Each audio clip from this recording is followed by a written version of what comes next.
Y'all, June has arrived, and this homosexual is ready to celebrate.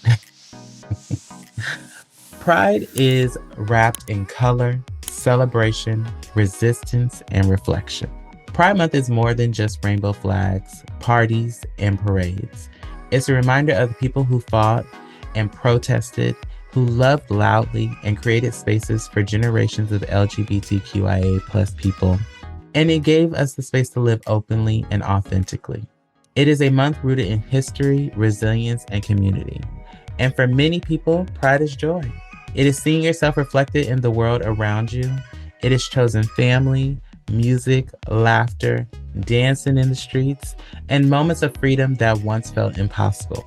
It is the feeling of being seen, affirmed, celebrated exactly as who you are. But Pride Month is also deeply personal.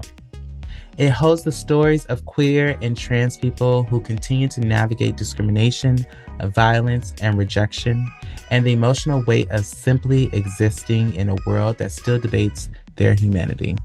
It reminds us that Pride began as a protest, led by activists, many of them Black and brown trans women, drag queens, and queer activists who fought back against injustice and demanded dignity, safety, and liberation.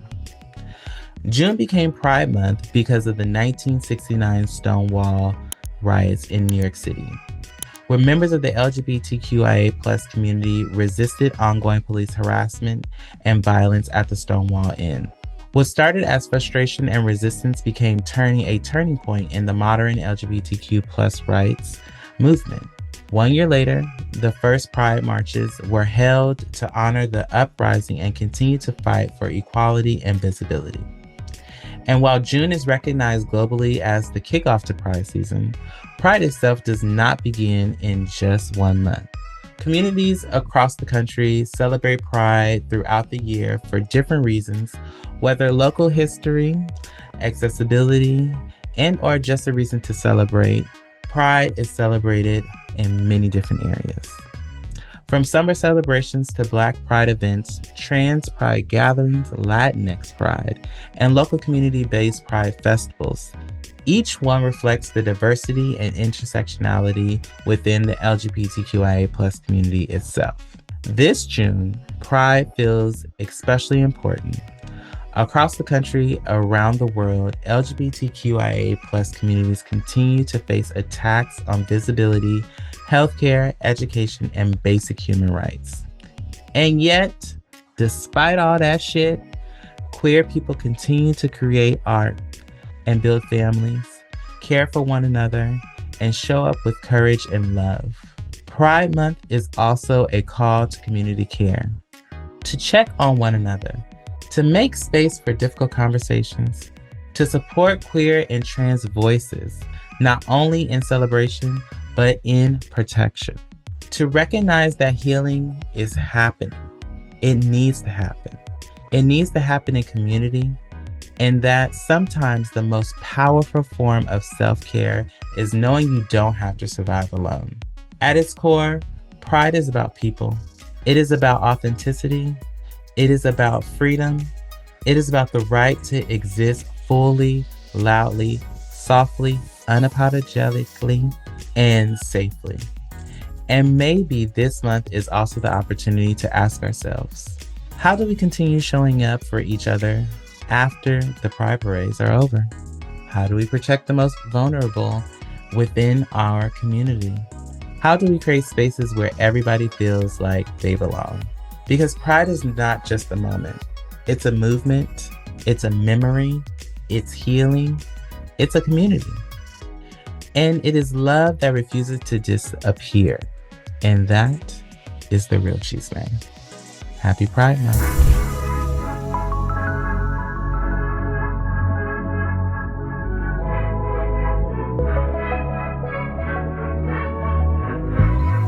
What's up, everybody? Welcome back to Just Drawz. And welcome back to the Hella Chisme podcast. Or what we are calling for today's special episode, Hella Drawz. This is the space where real, honest, unfiltered, and just a little messy conversations live. And performative nonsense does not. We keep it raw, vulnerable, and stripped down. You know, RVSD. And on this special crossover episode, we're going to be giving you some family reunion energy. That's correct. And the chemistry is already there. The laughs should be guaranteed. We'll see. And someone just may overshare before this episode is over. As they should. So whether you came for the Chisme or to be RVSD, welcome home. That's right. I'm Jeff, and you can find me at Jeff Levels Up on Instagram and Twitter. And I'm Darius, aka DMC, and you can find me on Instagram at Close Minded and DM Curitan on Twitter/X. And I'm Dana, and you can find me at chismehellapod, or if you want to follow me personally, you can find me at All Art Mediums on Instagram. Awesome. Perfect.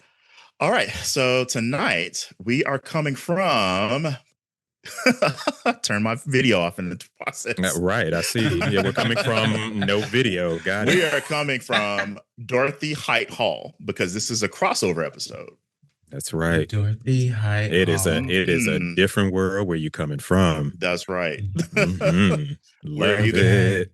The Huxtables, the Cosbys, all of that. Yeah. All of Is somebody going to sing "And All Good Things Will Be Added Unto You"? Anybody going to sing that? I hope not. I mean, I don't even know the words. So it's one of those things to where if I heard it, I probably would know it.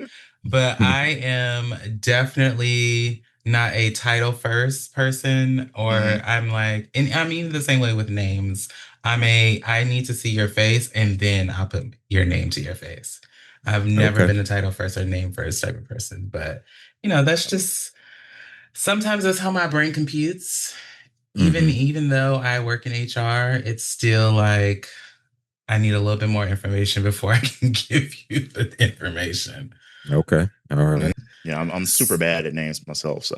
I'm definitely better with faces, but I'll remember a name once I see the face a lot of times. Right. But yeah, so let's talk a little bit about why this came about. Yeah, I mean, so I remember specifically that I reached out because Jeff had posted something on Instagram about wanting to do a crossover episode. Yeah. And which was like perfect timing for me because I already was looking for a show to connect with or connect with more shows out there, especially, since a lot of what I do want to do and make sure to do more of is connecting more podcast shows. In this space, I feel like sometimes a lot of different creators they find their people, they stick with their people, and they stick in that area. And sometimes they don't, and they're not interested in connecting. And some people say it's a lot of gatekeeping going on, but I feel like it depends on what's happening. But for sure, I was like, well, I'm going to reach out. I'm in this phase where I'm like, I'm reaching out to anybody who's interested in talking, whether they end up on the show or not, but definitely trying to connect with as many people as possible and, see what happens. And here we are now. Yeah, we're glad you reached out. Yeah. I posted a note on Instagram and basically just said it would be dope if another podcast to merge with another podcast, or at least just collaborate, really. Because I feel like we all can eat in this space, and a lot of us we bring our own individual perspectives, and we have our own styles and things. And there's lots of different podcasts. There's some that are very popular. There are some that are just under the bubble. Like I kind of feel like we are and have been for a minute. And I do feel kind of like, we've had guests on our show that have been on bigger podcasts than us. And I'm like, well, if these people are hopping around on different desks and different squares on the screen, I mean, we could hop around with other people as well. Like I said, we can all eat in this space. And I appreciate you connecting with us and reaching out and, working on getting this together and collaborating. So really appreciate you hopping in and us both joining and getting a liner for this. So and hopping into our DMs. Exactly. Absolutely. I appreciate because you wanted to give us a test drive. That's what's up. We're about it. We're get about a little test ride. They say that you have to give test rides before you buy the car.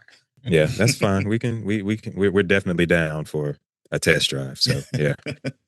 I love it. So we're gonna talk about what we're gonna talk about tonight. Y'all ready? Yeah. All right. Yes. Let's So do it. let's talk about it then. So one thing that gay men and black men are gonna do and say every time something comes up is we're not a monolith. We're not a monolith. You know, we say it with our chest and we say it like it's a fact, like it's something that we've already unpacked and something that we've already kind of moved past. But let me ask all of the viewers out there and the listeners out there something. If we're not a monolith, why does it feel like we're always chasing the same body? We're chasing the same type. We're chasing the same aesthetic. We're saying the same things. We're reacting the exact same way. We're living the exact same lifestyle. What is that about? You know, why does it feel like there's a right way to be black or a right way to be gay? And if you don't fit that, you kind of get pushed to the side. So I'm not even saying that we're doing this on purpose, but I am saying that there seems to be a pattern. And that pattern bothers the dog shit out of me. And so one of the reasons why I was like, I want to do a topic about this and really talk about what the issue is there and what it's really about. Because how are we really out here preaching individuality, but we're moving like there's only one blueprint? So today we're really going to get into it. And we're not, again, not trying to tear anybody down, but we're really trying to ask, are we as diverse as we claim to be? Or are we just comfortable saying that while doing the opposite? So let's get into it.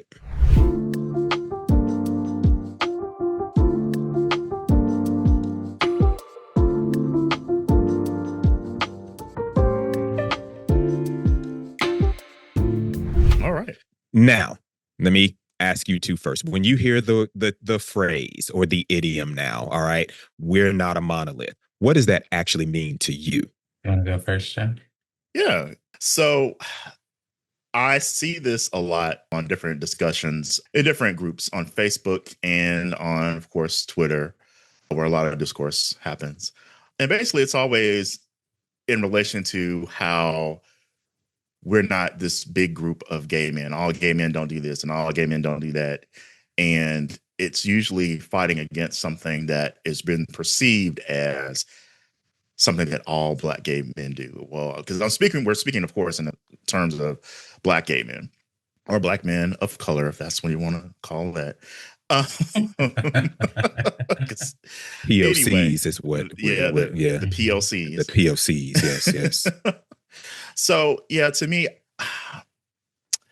I just feel like it's just trying to make a statement or making a statement where we are just not all falling in this line. It's not just, hey, we're marching all to the club on Friday. Okay, now we're going to go to this club on Saturday. We're all not going to brunch on Sunday. Like, we all don't fall into into what we see the mainstream or the scene gays. The gays are always out and about. We see them on social media all the time. They always taking photos in the spot with their boyfriends, with their crew, and all that stuff. A lot of us do not live that way. And I think it kind of is when people feel like, oh, I'm not that type of guy, or I'm not that type of guy. I'm not always out. That's what it means. Okay. All right, Dana. One of the first questions I would ask is, when you say we, do you mean all-encompassing we, or do you mean just we as in, like Jeff was saying, people of color or brown gay men of color? See, and that I'm not really sure about, because that's one of the things that I want to talk about is the fact that we're using this collective we, like we are not this and we are not that. But from my vantage point and just from what I see, a lot of the we is not we. Like, we are not a monolith really should be changed to me am not a monolith, like really, because it's not, because everybody else is doing the same shit. You know what I'm saying? So I don't know who the we is in that. So you have any idea of who it could be? Yeah. I mean, I'm not going to point out any particular groups. Okay. Well, why not? Hey, listen, we are raw, vulnerable, and stripped down. Point them out. Say it with your chest. I will say that, speaking in the I am definitely, I used to be the type of gay guy. I was like we was going somewhere. I wanted to do something every single weekend. Yeah, I used to be. But I also think that I think at some certain points, you grow out of shit. Some people don't grow out of it. Some people they stay in it and they want to live that life like all their lives. Mm, The gays who love to go to the parties, they want to do cocaine, they want to pop pills, they want to get okay. drunk. They is rolling down the concrete street and they still want to go get another drink, right? Hmm. And but I'm not like that. And I've not been. I have now. Will I have a good cocktail on a good day? Yes, I will. Yes, I Okay. Or will. 2 or 3. Or two or three, and maybe Okay. even six on a good Tuesday. Okay. Hey, listen, There's listen. nothing wrong with that. But Well, there could be something wrong if it becomes excessive, but right, I don't think that exactly. you're excessive. I think you're a functional drunk. So that works. Absolutely. Now I am that type of gay. Okay. There we go. There we go. That's it. Look, if it takes you 2 or 3 drinks to get drunk, then yeah, you already a lightweight as it is. So I mean, it should really take you Okay. more than 3 to it's their be falling life. out. Hmm. I think for me, the idea of a monolith is just like the definition. If you look up the definition, the definition really talks about monoliths being something relegated to something you would probably call homogenous. Like everything is the same. Everything it functions. There's like a certain level or a certain set of characteristics that are always associated with that group of people. And so, like I said earlier, I think that when people use the term "we're not a monolith," they're really speaking about themselves Mhm. and maybe the 2 or 3 other people that might be around in their circle that might be a little bit different from whatever that mainstream thing is.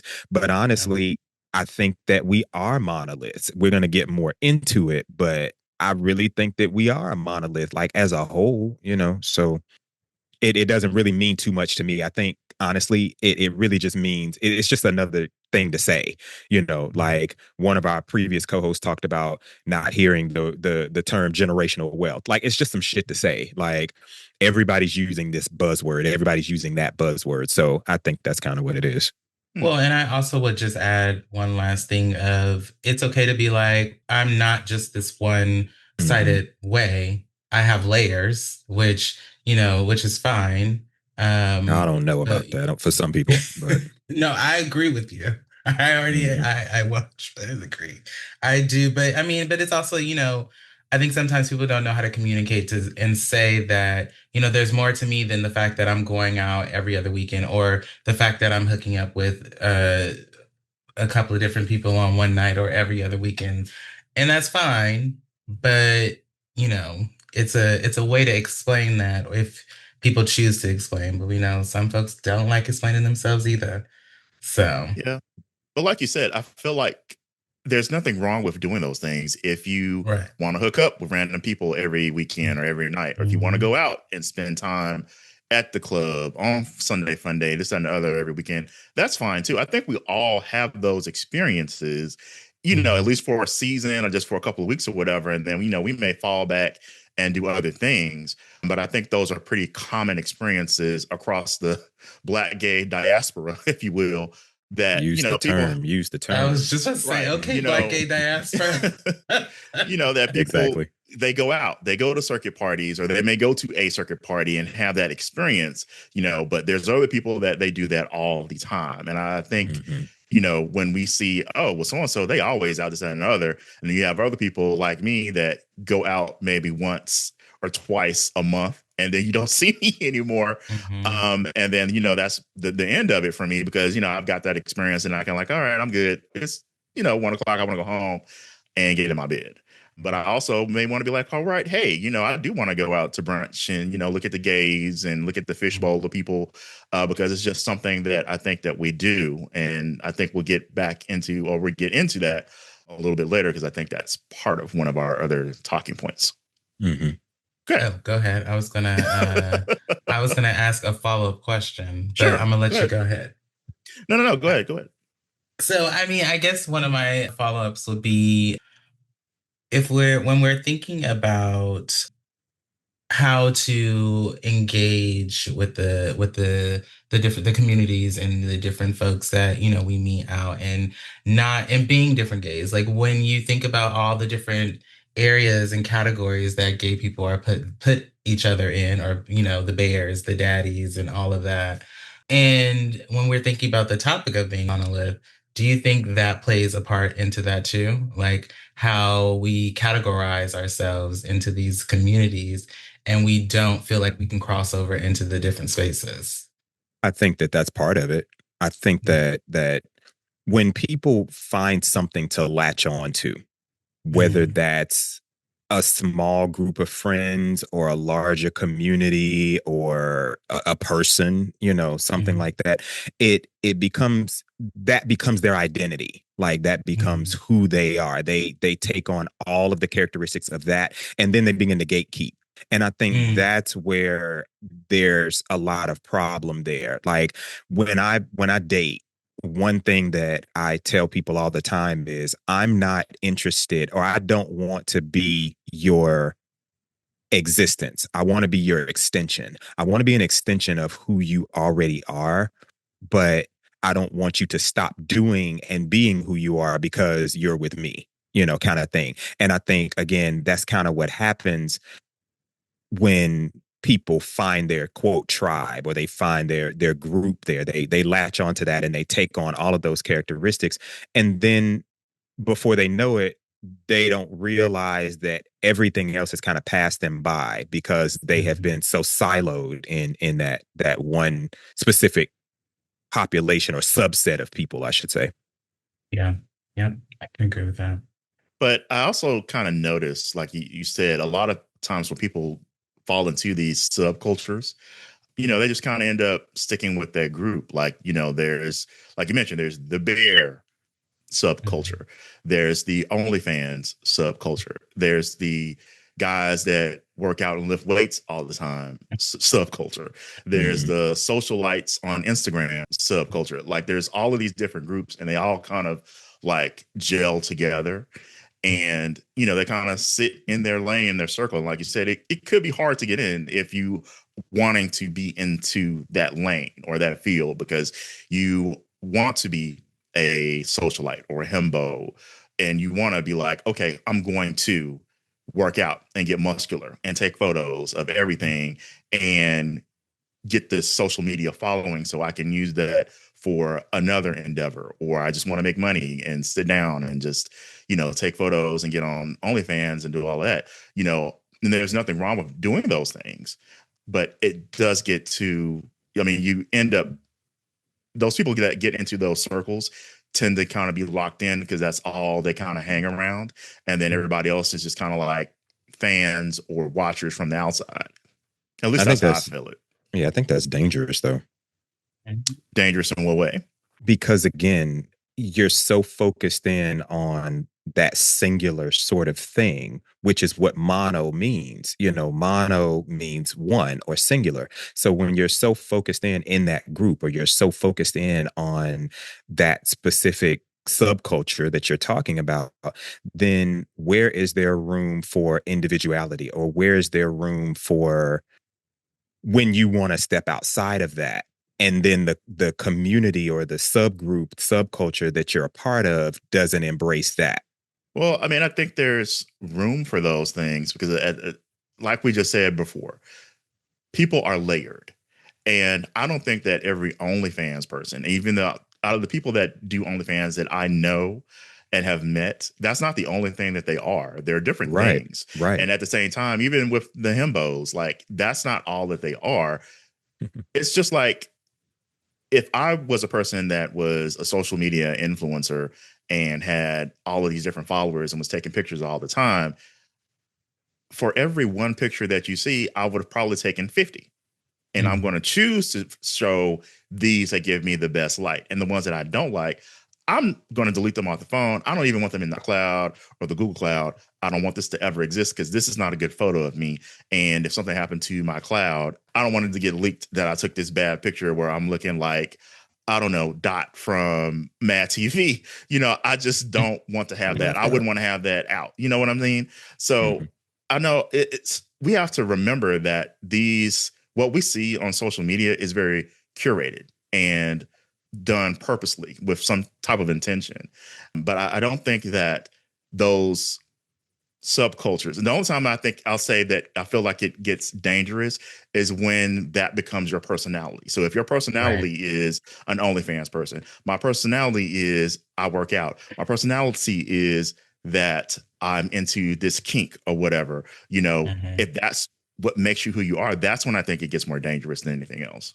And that's where I think it can, like, I think that when people start to see that that's the only thing that you are, or the only thing that they see that you've curated for them, I think that's where it becomes a little bit dangerous, because now when you do something else, people are side-eyeing you like, oh, wait a minute, wait a minute, where's this? Where's that? Where's this? So they put you in that box, but it's a box that you've curated for yourself. So that's what I mean by dangerous. Like you have built this kind of persona. You've built this thing, and now it feels like you have to maintain that thing in order to maintain the level of accolade or the level of engagement that you had prior. Now, I don't disagree with what you're saying about, you step outside of that and people are more than that. Absolutely. But when that's the only thing you put out there,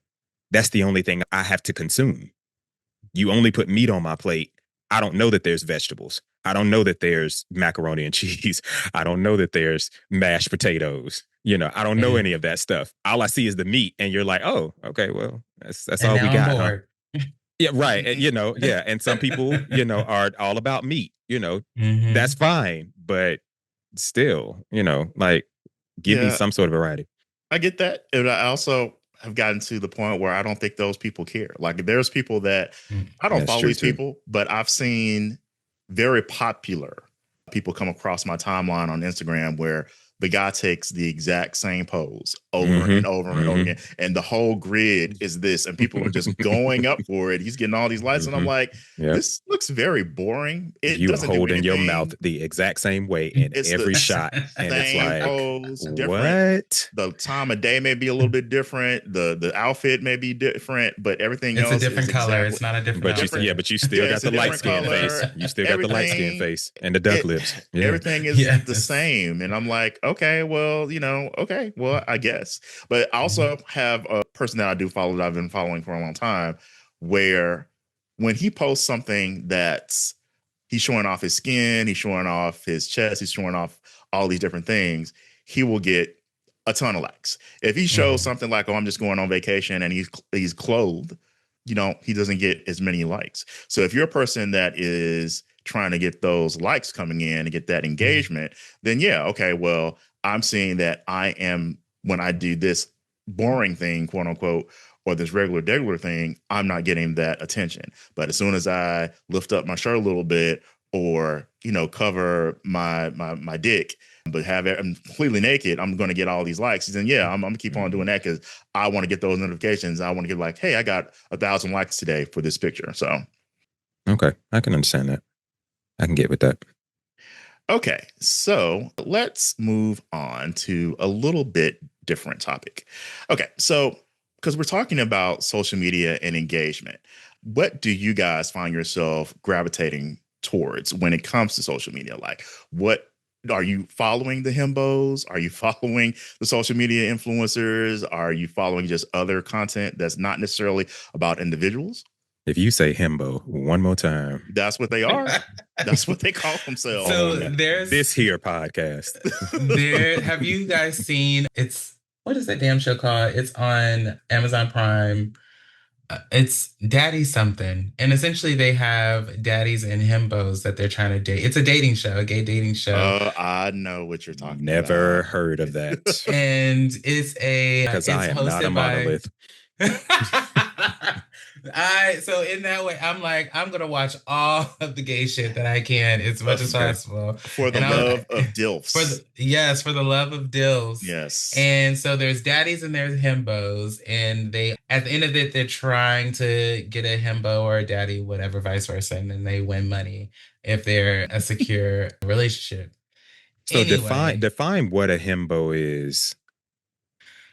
so I have to be honest, that show was the first time I ever heard of a himbo. But Mhm. if I guess from what they're saying is a younger guy who likes to date older men, because if it's the opposite, if it's a younger guy who's super buff, who works out consistently and likes to date older men, not all of the guys on there were like super gym guys or super buff or things like that. I'm thinking that it may just have to do with if you're a younger guy liking to date older guys. And then some of these guys were some of them were in their 50s and 60s. I think the oldest was like 69 on the show Okay. this past season. So that's what I think a himbo is, but Yeah, when I'm using this term, I know that when we think of the term bimbo for females, we think that someone's just a lady that's cute, attractive, big titties, big ass, whatever, but she's dumb. I don't necessarily think that himbos are dumb. I just think that they know that they are conventionally attractive and have something going for them, like their body, their face, their ass, their dick, and they use that to their advantage for people that want to have that experience, be seen with them, date them, this, that, and the other.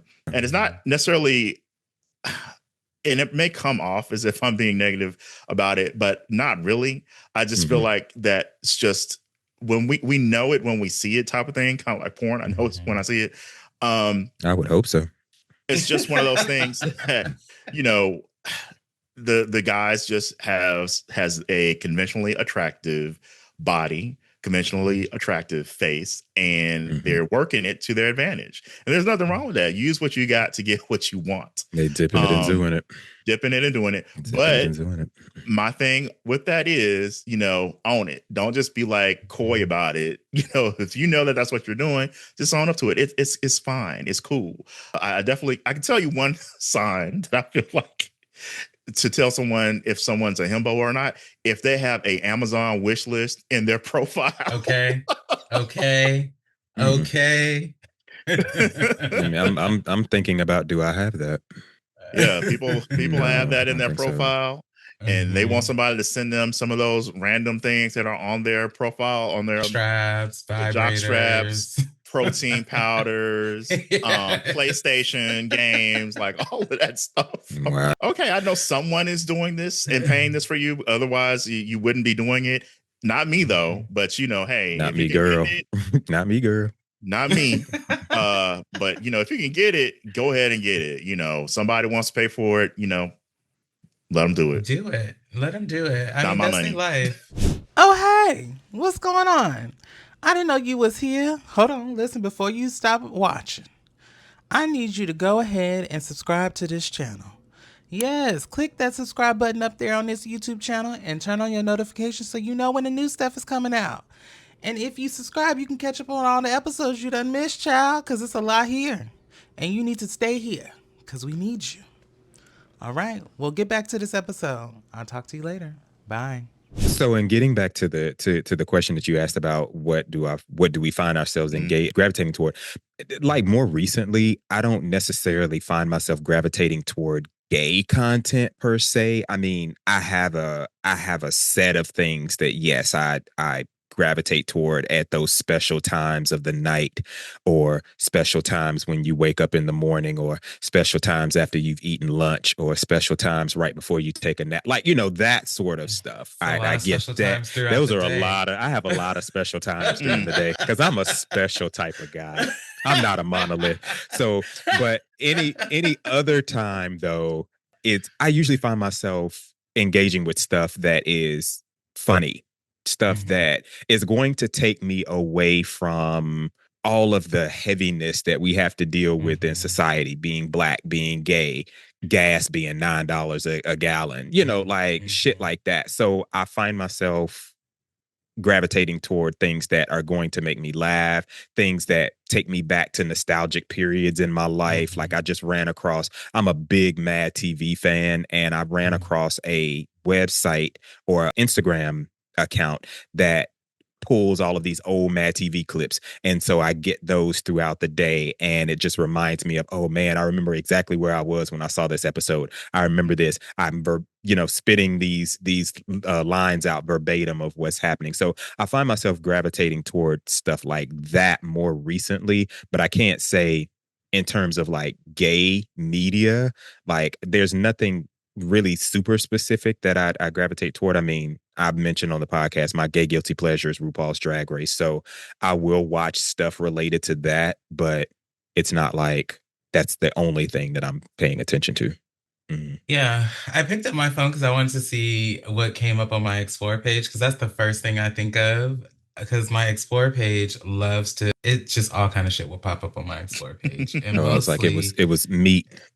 It's men with big chest and okay. and then or it's like one of my favorite content creators. Like currently right now I watch Vic. She's hilarious and she likes make cocktails and stuff like that. But I mean, I am the same. I try to watch something that's gonna give me some sort of escapism. And that's funny or or a new recipe that I can try. I love to cook, so those things. I need you to make these strawberry brownies that I saw online the other day. So since you love to cook, I'm trying to find somebody to make those. I can make them myself, but I just don't feel like I want to put all the effort in. So I'm like, I want somebody to have these already made so I can go just pick one up and try it. But absolutely. I mean, and it's funny. I just found out I'm no longer allergic to chocolate, so I have to try and test this out. Look at God. So it's funny stuff. Now, again, I do have like the guys that I do like to follow and I do like to see on my timeline. But when I'm at work, I can't sit and scroll through Instagram or certain parts of my Instagram because these men are half naked on my timeline. And if I'm sitting in a meeting and someone walks behind me, I'm like, oh, awkward. There's a half. You better get one of those privacy screens, yeah. I mean, because that's what I have. Those work. I mean, I do. My cousins have them, and I'm like, I do need to get one. They do, but yeah, definitely something funny. Definitely love cooking content on social media right now. But I have my things too that I like to follow. Jeff, what do you? When I know I'm the type of person that Twitter will put you on Front Street real quick because you'll be watching something that is just as plain as day, and the next thing you know, somebody is clapping cheeks and all of that, and it's kind of like, I was like, what was that sound effect? Yeah, what's going on? Like, I was just watching a recipe, I was just watching a video game. Where is this coming from? So what I normally gravitate, I actually have a special or a profile on Twitter that's just for the smut. But when I'm on Instagram, I normally kind of like you, I do follow a lot of the gay blogs and things like that, just to keep up with like the news or like a gay magazine or something like that. Where that's most of the gay content that I get is more like neutral or just kind of funny. I do follow a couple of himbos and whatnot, but not that many. Like the people that I follow now are like ones that I've probably met in person before or actually have spoken to. I don't collect anymore because I just think that they're boring. In general, that like it doesn't serve me any purpose. So I tend to not follow those accounts. But I mean, I do follow a lot of memes and clips of animals doing dumb stuff. I saw a robot do something crazy and dance and fall. And I saw that earlier today. Well, I mean, I've been seeing this for a while. Like I know there's one where he was doing Michael Jackson's most recent one. That's the one I saw. I've seen way before that, months ago. Where there's been robots dancing or doing something or trying to be monks and all this stuff. So a lot of that content comes through my Instagram feed a lot. But when it comes to gay things, because I follow a lot of the news, the things that keep up with important headlines and things that are related to gay people, that's what comes in my feed the most. And like I said, I do have a smut Twitter that I use my alt for those special times. He will not share with anybody. I'm not sharing. It doesn't need to be shared. The people that have it have it, and the people that don't. And I'm not trying to collect more followers on that, so that's fine. But wait, are you in posting things or reposting things on this Twitter? huh? Are you posting Right. You things see or that? You hear that? reposting Yeah. things? If you can, you can hear. Yeah. So anyway, Oh wait, we're not Both. going to answer the question. Both. He see that's what he does. That's how he does. He'll put something out there, and then when you try to follow up on that, he'll try to shift. Yeah, that's what he does. no, I'm not shifting. I'm Okay. still on my subject. So anyway, See, like I that's what I'm said, saying right there. Deflect, shift, same thing. so yeah, so on that profile, Twitter, that algorithm has been really refined. Like Twitter knows exactly what I want and pumps what I like down my feed. They pump it down your feed. That's it. Go Yes, for it it. does. So yeah, so I'll say Elon Musk and whoever he's paid to craft that algorithm is very good, because like some of the things that I like on there are kind of niche, and it feeds it right on to me. Just and I it's doing what needs to be done at the time that needs to be happening. So yeah, so I'll say, because I do have that follow, or what I do follow that type of content on that algorithm and that service, it's very good at giving me what I want. So similar thing would happen on Instagram if I were to follow those bodybuilder pages or the content creators or the himbos. I know that it would feed me that a lot. And because now Instagram, when your friends like stuff now, it shows up on your feed, because like, oh, you're friends with this person, you like this, they may like this too. Like I'll see things on my feed because someone that I know likes it, and I'm like, I don't really care about this, but you have fun, blah blah blah. Friend number 2297, not my thing, or I really don't care about this, but enjoy. So I'll see this stuff and I'll watch it and be like, oh, that's interesting enough for me to sit and watch, but I don't want to follow this person, and I keep on scrolling. So I don't like my Instagram to be filled with things that I'm not interested in. So I just kind of like, I'm not interested in this. And every 30 days, you can like tell Instagram to not feed you more content that, is trying to get you to discover. I turn it off, because I'd rather see the people that I know post stuff than just random stuff from people that I don't know and know that I have no interest in. So, let me ask this question though. Do you think that based on, we have varied things that we engage with, us three here, but do you think that as a community, do you think we hold space for diverse voices or other perspectives as a community, not necessarily just among us, but I feel like it depends on what it is. I feel like if I was a content creator, not a content creator like that, but I decided to step Freudian slip, you want to do that? If I decided to step into a different space, right? So let's say, for instance, I decided to create a cooking show. Okay. And, everybody has their favorites. We know the Food Network is not necessarily a thing of what it used to be. And now everything is, streaming, etc. And then I wanted to throw some layers on top of it. And I wanted it to be a special cooking show for the LGBTQ community. But then there's another guy who's already doing it, and people love him. And here I'm coming into this space, and, I have a niche market. I got some things that are great. I got some stuff that's, cool about what I'm doing. But I'm not getting the views. I'm not getting the following. The people, they're talking shit about my content. And it's just not going great. And so when I think about that question, I just think, I'm like, I feel like there could be more openness, but sometimes I don't think there is. And I think people pick and choose who they want to be connected to, and who and what they, and if they want to engage with specific content or specific people. And then it comes a train, like, well, we're not going to fuck with this person, so don't nobody else fuck with this person. And, it just starts a line of hate or just non-engagement.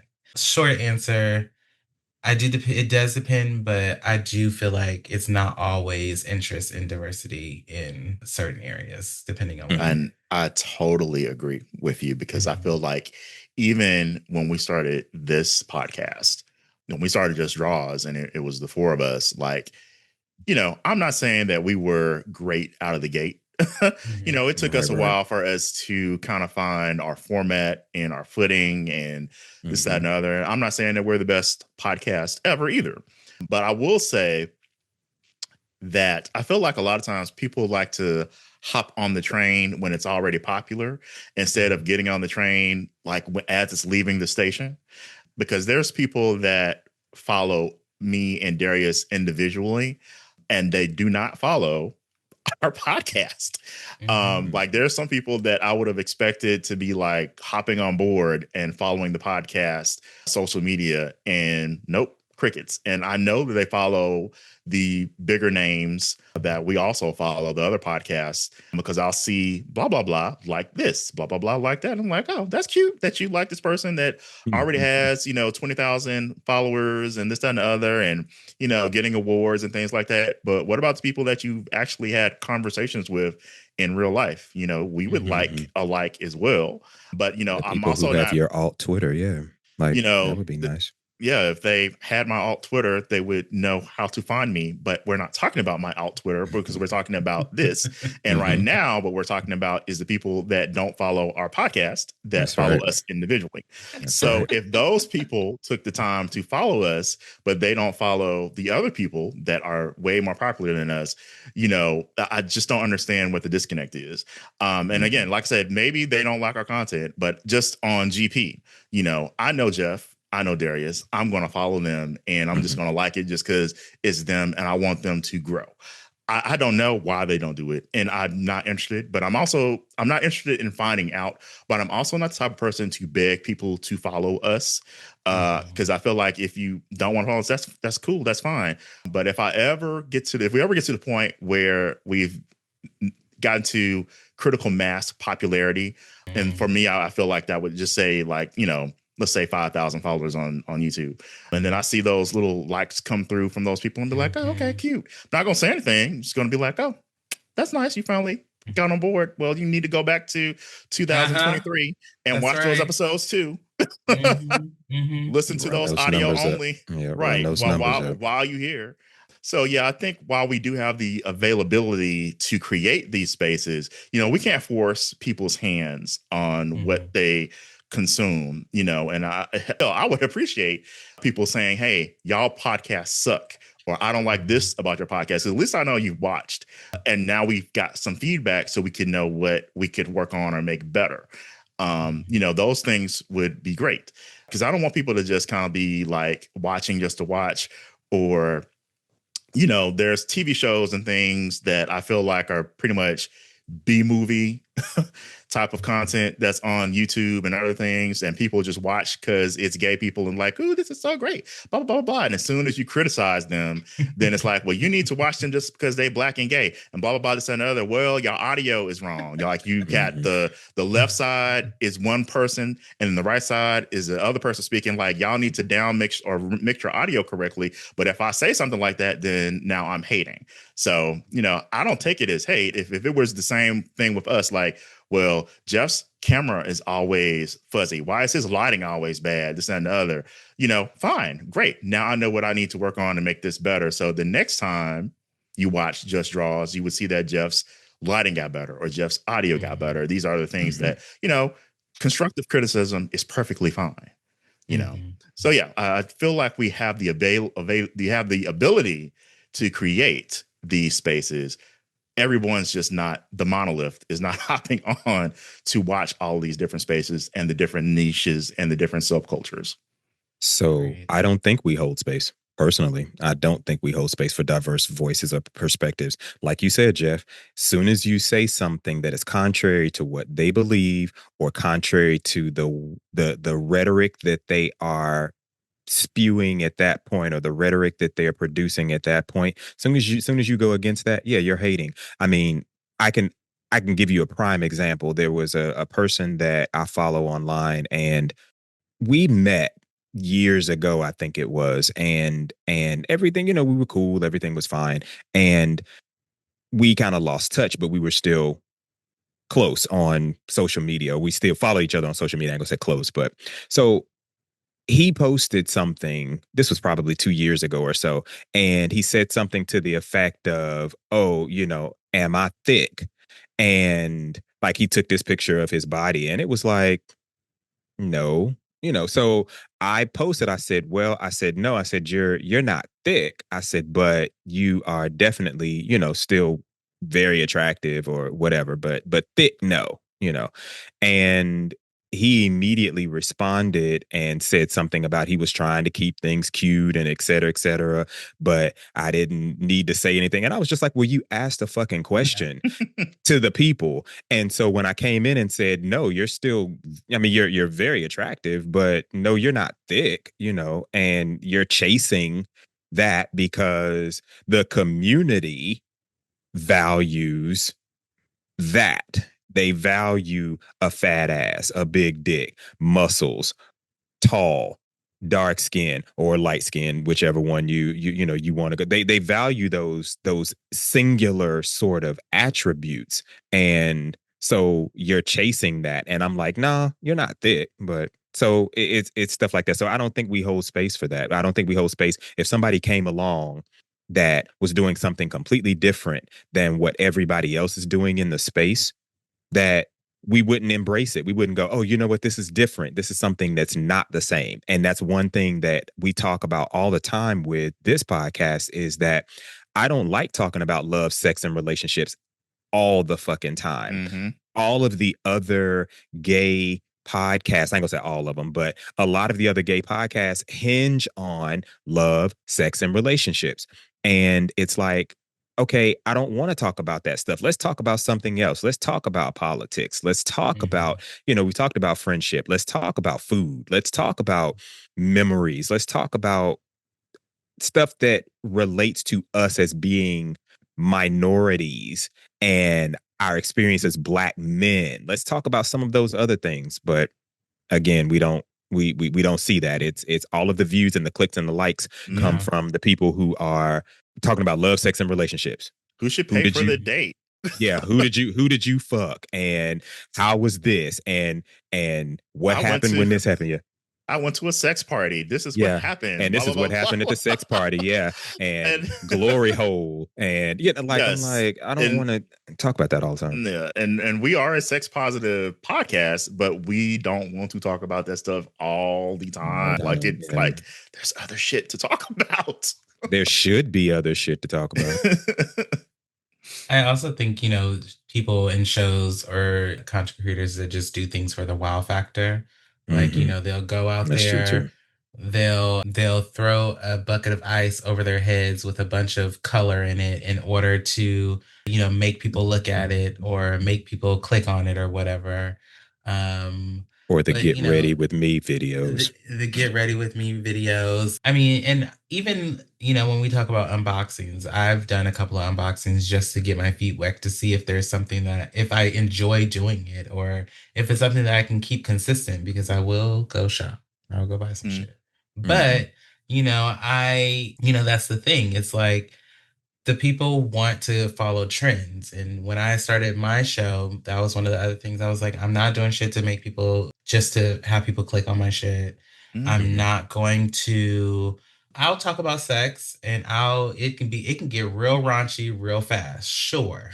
But we gonna have some educated conversations around here. And we gonna talk about some emotional intelligence around here. We're gonna have some real good conversations, because also, that's where we talk about the layered part of it. As much as, yes, I love sex and love to talk about men and the type of men I like to look at or the type of porn I like to watch or whatever, as much as I love that, I also love the fact to dig a little deeper and to talk about other shit too. Now, moving into our next topic and segment, where we are going to have a little bit of a conversation about masculinity versus femininity. Oh, Lord Jesus. I know. Here we go. which, if before I ask my question, if I may, has always been a topic in my world, because I specifically remember in the early 2000s being on the party line, and I've always had a feminine voice. My voice has never been super deep. It's always been soft. And it was always a question of, are you masculine or are you feminine? And I was always like, I'm just me. Like, I don't know how to fucking answer that question. I don't really know what you mean by me being masculine. I don't really know what you mean by me being feminine. But if you see me walking down the street, I got some hips, I got ass. Sometimes you may think I'm a lady from behind, but when you see me from the front, just know I'm a boy, or that's how I present.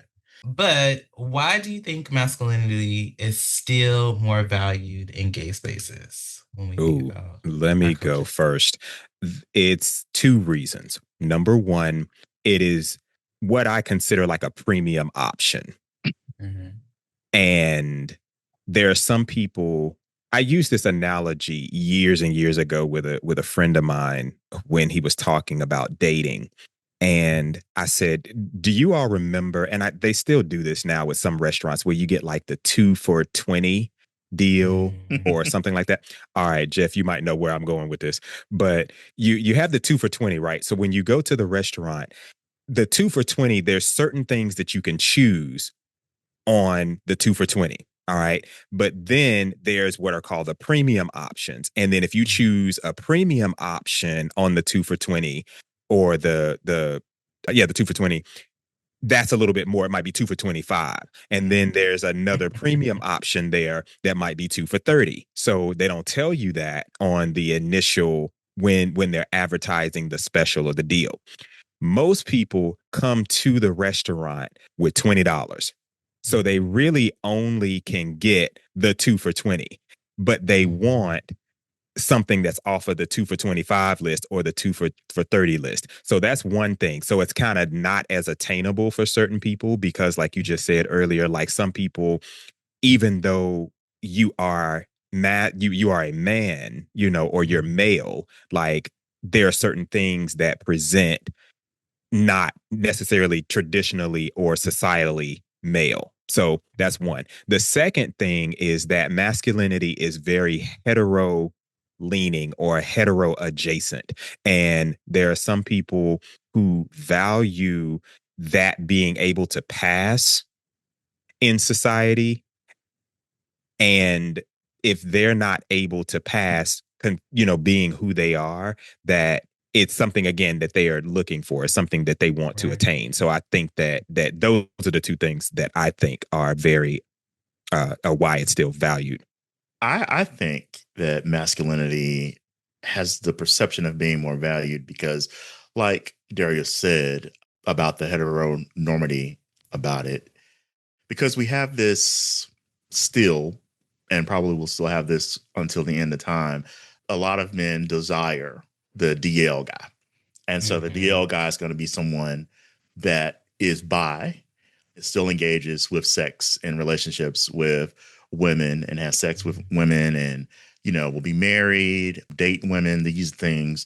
So if I can pull this man, then that means my ass and dick is so good that I can pull him away from a woman, this, that, and other. So that value is there. And there's also the fact that if you are a masculine gay man and you're comfortable with yourself, you may want another masculine man because you want someone that is what?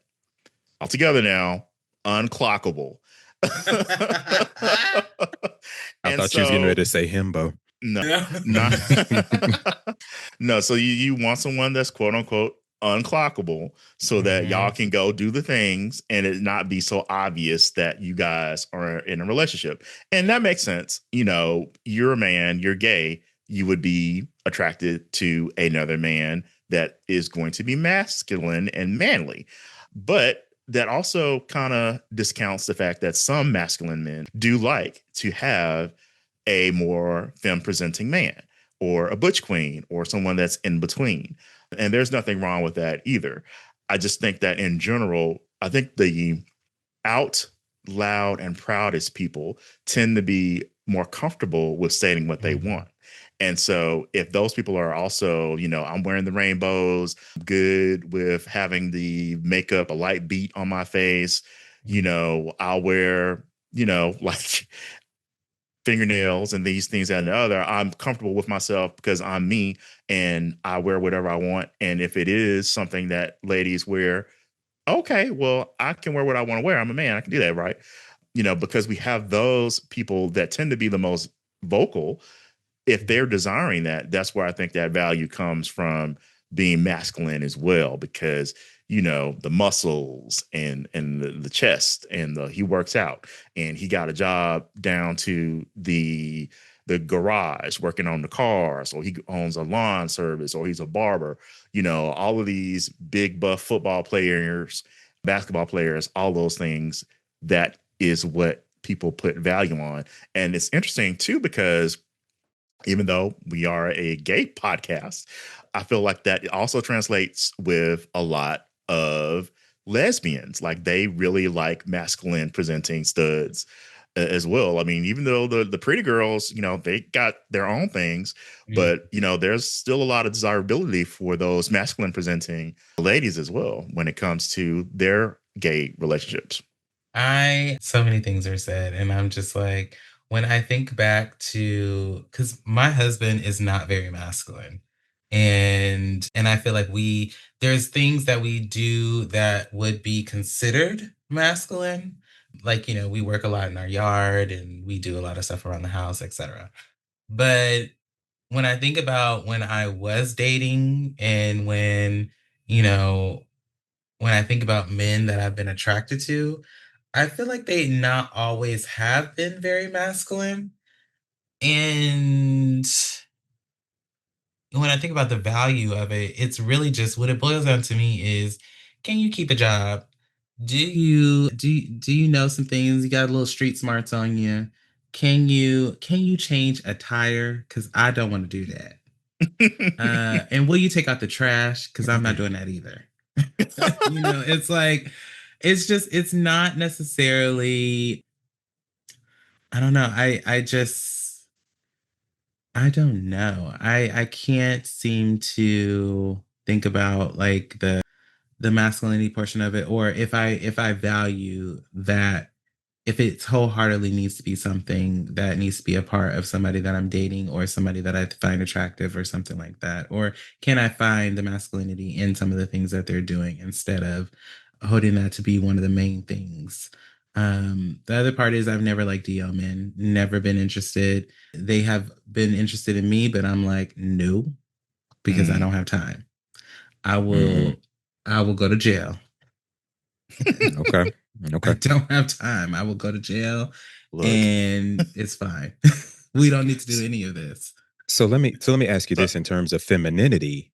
Do you think that femininity is more accepted within the community, or is it just tolerated?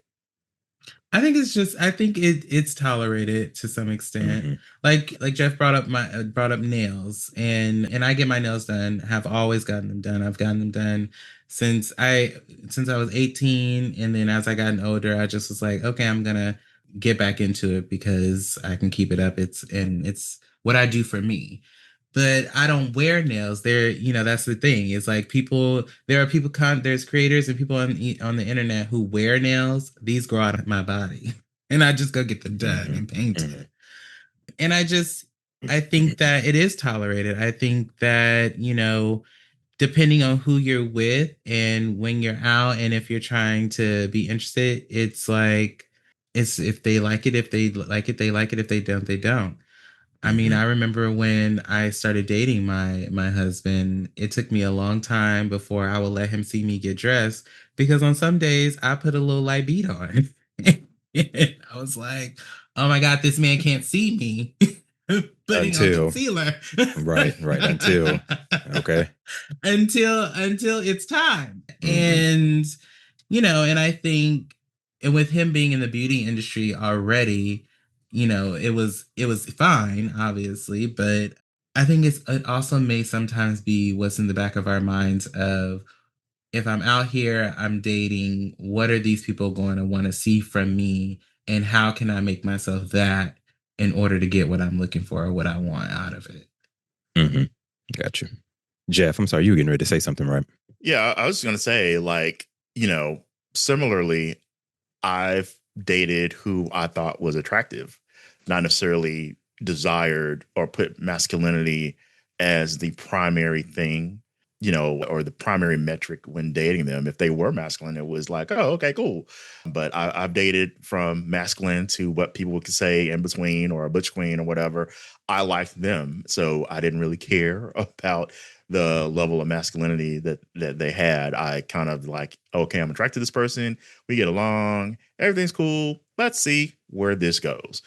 And so it's interesting to hear that, a lot of times guys that will identify as more femme presenting, in the Black community, we hardly ever see they bump in purses types of relationships.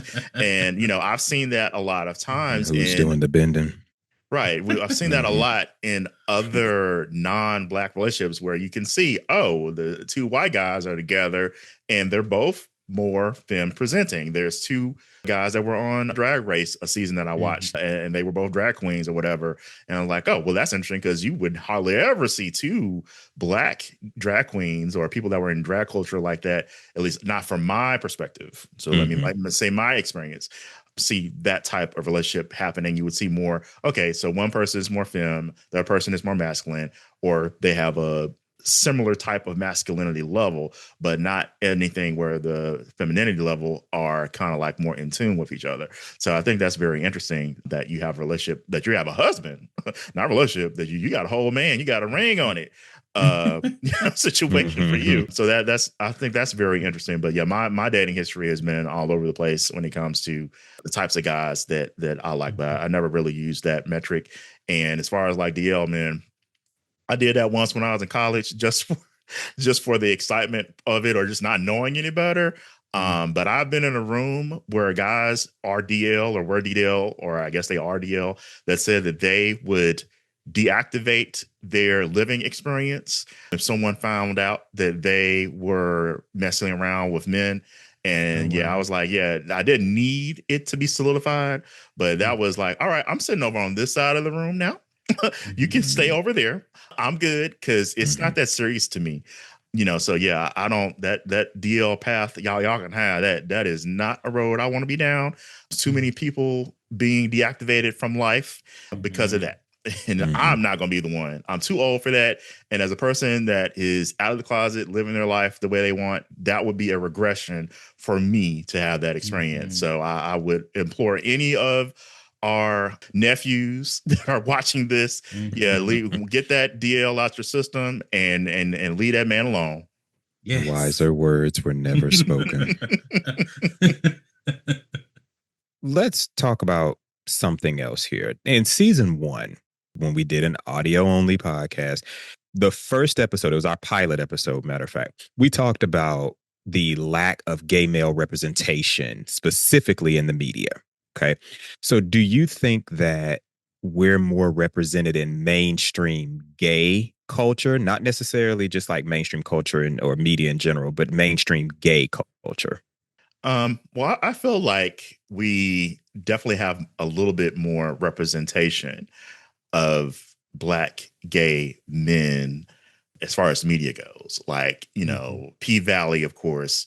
There's the Tyler Perry shows that are on TV. I don't watch any of those. I don't watch any of them either, but I've seen clips and things online. I think, what is it, Beauty in Black, all the Queen's Men, the show about the cult. I think there's some same-sex activity happening in that. A lot of the reality shows now, we see more gay representation there. Those are real life people, from House Hunters to even like you mentioned before, Food TV. We've seen gay people participate on, or Black gay men. And even though it's not like their center of their lives, but, on a show like Chopped or whatever, we've seen that representation in some way. But I think as far as like scripted TV, we've come a long way, but, there's a whole lot less Black content, I feel, in general. But, I feel like from the time that we recorded that podcast episode to now, there is more of that. What's the show?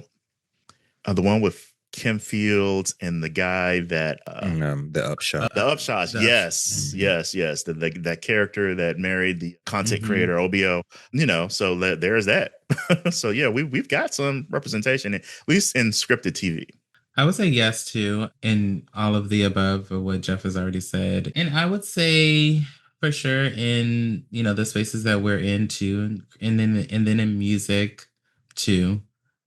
Thankfully now. Yeah. Duran. And Duran Bernard. Frank Ocean said, but we don't hear a lot from Frank Ocean these days, but Frank Ocean. But yes, in those spaces and in the creative space, and then artists and obviously designers and things like that as well. So I would definitely say yes without getting too wordy. I don't know. I'm on the fence with this. I think that we still have, yes, there are more Black gay males in media, sure. But I still feel like those areas or levels of representation are still very trope-esque. So whereas before, when we go back to like the 70s and the 80s, the gay person and even the early 90s, if we think back to, like in Living Color and stuff like that, like the gay men that were portrayed in those shows were very flamboyant. They were very in your face. They were very girl, this and you must be right. They were very right. And you so almondy. Yes, right. And I'm gonna give you 2 snaps in a circle, and in Z formation, so it was all of those things. But then we move or we shift more toward things like what one of our co-hosts was talking about, the DL Chronicles.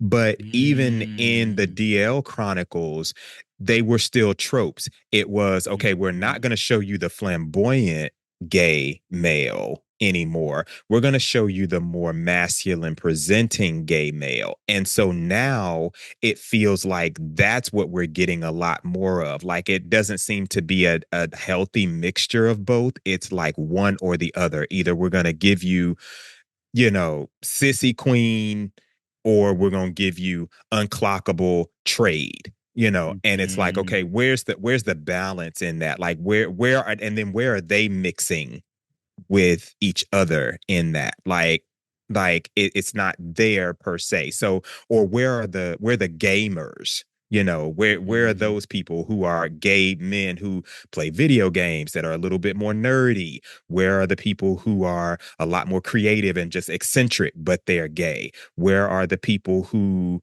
are where we see a lot of the gym rats and stuff like that? So those are definitely there. But what about the gym rats who still have a high level of femininity about them? Like where are they? They have these muscular bodies and they look like this, but then they open their mouth and you're like, ooh, okay, whoa, where is that representation? So while I'm grateful that there are other forms of gay men that show up in various, programming and things that we watch and stuff like that, honestly, I still see, when we talk about mainstream gay culture or mainstream gay content, it's still very trope. Like, I think about the show I hate, the Pop the Balloon shit, the gay versions of the Pop the Balloon show.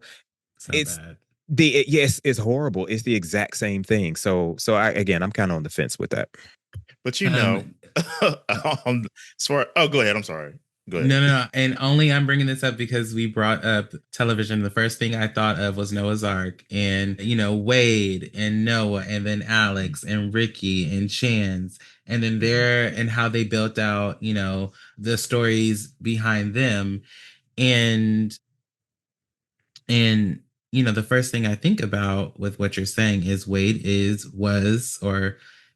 character was the DL Black guy, and then Noah was the ultra feminine, and then Ricky was the hoe group, essentially. Yeah, that's and then right. Chance was the homemaker, and and I think that I do wish stories like that, or stories of like a group of friends, because also you don't get a good group of gay Black friends or of color friends on TV like we did at that point in time, and it's not consistent.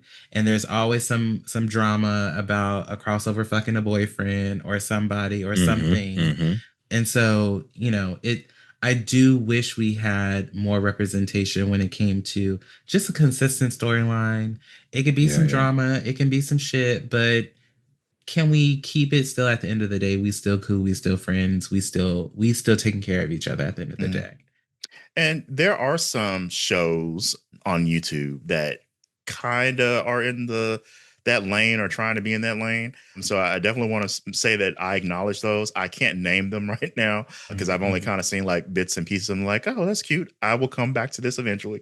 I just haven't, but I think as far as if we're going to talk about like network TV or a streaming service, then no, we don't have that. The most recent thing we have is that Noah's Ark special that came out last year, I think. I still haven't seen that. Yeah, it's pretty good. It's pretty good. Yeah. Not but a gas. I was thinking about I was thinking about Noah's Ark too when Darius was talking.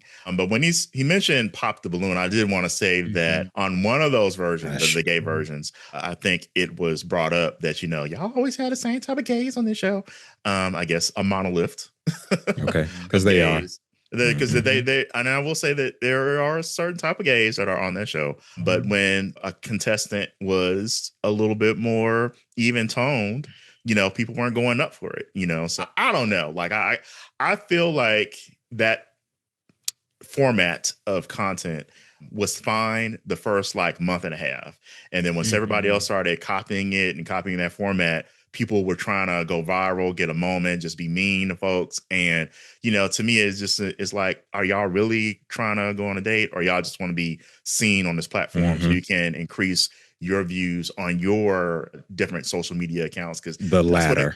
That's what it feels like now. It doesn't feel like, oh, I'm really going to go on this show and try to find somebody to date. Because you walk into some of these times, they walk into the room and they pop, pop, pop. Well, I know him. He's had sex with my friend. Blah, blah, blah, blah. We went on a date. It didn't work out. Like, okay, well, clearly y'all in the same circle as it is. So were you expecting to find brand new people in your city that you never seen before? And everybody's trying to be a damn city girl. I don't want to date a city girl.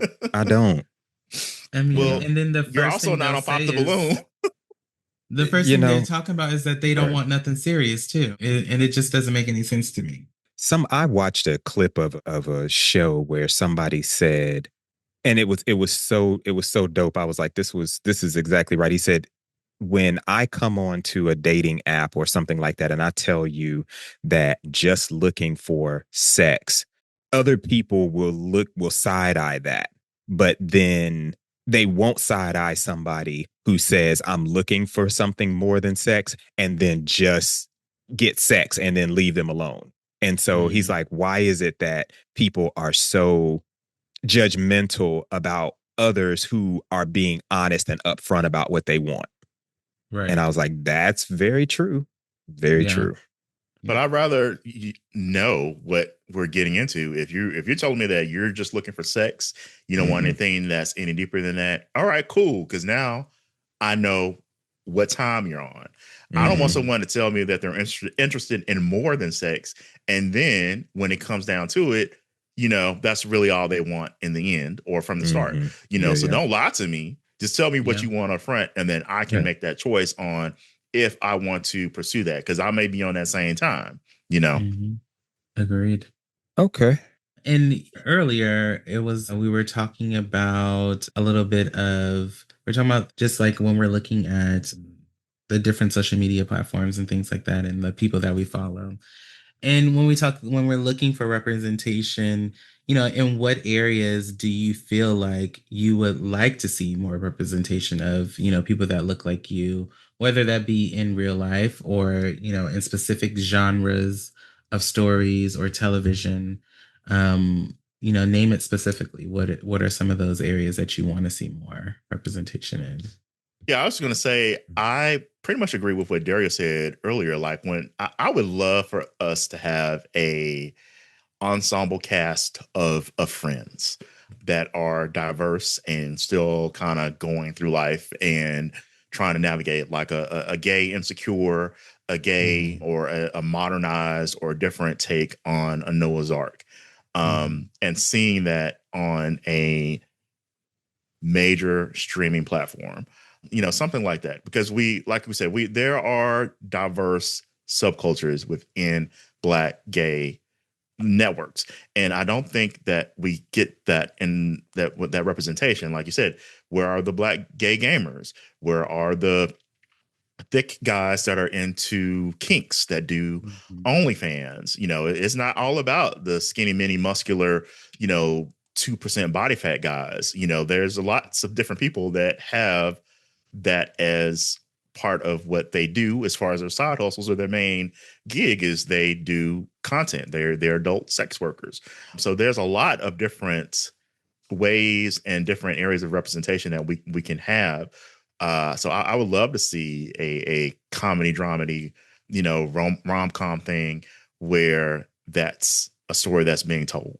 Someone that's trying to just make it through life, or even a coming of age story where someone's like, hey, I just got out of high school and now I'm in college, and now I'm going through oh shit, out here, I don't have my mom or my dad on my back. And this dude is 2 years older than me. He's a junior and he wants me to come back to his room. What's up? Like, that's an experience that I think a lot of people would be interested in watching, because a lot of us have had similar experiences, or we've known someone that got to college and just their whole world just expanded, because now they can live their life without having to worry about the people back home knowing what they're into. So yeah, I would love to see that type of representation a lot more on a TV show or movie. I agree. I guess I was just going to say that I said some of the areas that I would like to see us do more and to show more representation earlier. So I think that those things are, still hold true to your point as well. Before we get into the next topic, I was thinking we may want to take a little break. So Okay. I was thinking, let's take a quick little break and then we'll come right back. Works for me. Okay. All right. If you've made it this far in this episode and you haven't subscribed yet, that's wild. Go ahead and hit that subscribe button on YouTube. Follow us on Instagram. Tap in everywhere, child. Because apparently the algorithm only respects consistency and emotional damage. And to my professional doom scrollers out there, girl, yes, I'm talking to you. If you can scroll for 47 minutes and not press the subscribe button, we can have a full conversation on how you need to go ahead and dedicate yourself to something, girl, because it sounds like you got some dedication issues. Help us beat the algorithm, girl. Like, comment, share, send it to your girlfriends, your boyfriends, your lady friends, your they, them friends. The ones who love to chit chat about all the tea but never really want to start that podcast. Because I want them in my comment box. Don't just watch the Chisme, join the Chisme, girl. Subscribe, follow, and stay connected, honey, because we building something cute up over here and we want you to be a part of it. Yeah. And we're back. I'll kick it back to you, Terrius. All right, cool. So let's talk about desirability. We talked a little bit about that, and we talked a little bit about preferences too. So let me ask this. How effective do you think things are, like, in terms of like dating and relationships, when everybody seems to be looking for the same thing? What is that thing? that thing. No, everybody seems to be looking for the same traits. Like, everybody seems to be looking for somebody masculine. Everybody seems to be looking for somebody who has muscles, somebody who has a big dick, somebody who has a big ass, somebody who loves their mama, somebody who loves God, somebody who drives this kind of car, who has this sort of job, has their own place, willing to take care of them, like on and on. Like, everybody seems to be looking for the same things. So how effective do you think dating and relationship building is when everybody's looking for the same stuff? Well, everybody doesn't have the same things. So True. That's the first thing that we need to accept, is that you're going to be disappointed if you're looking for someone that can check off 100% of every box that you have. Because every man is not in shape. Every man does not have a big dick. Every man does not have a fat ass. Every man is not smooth all around their body.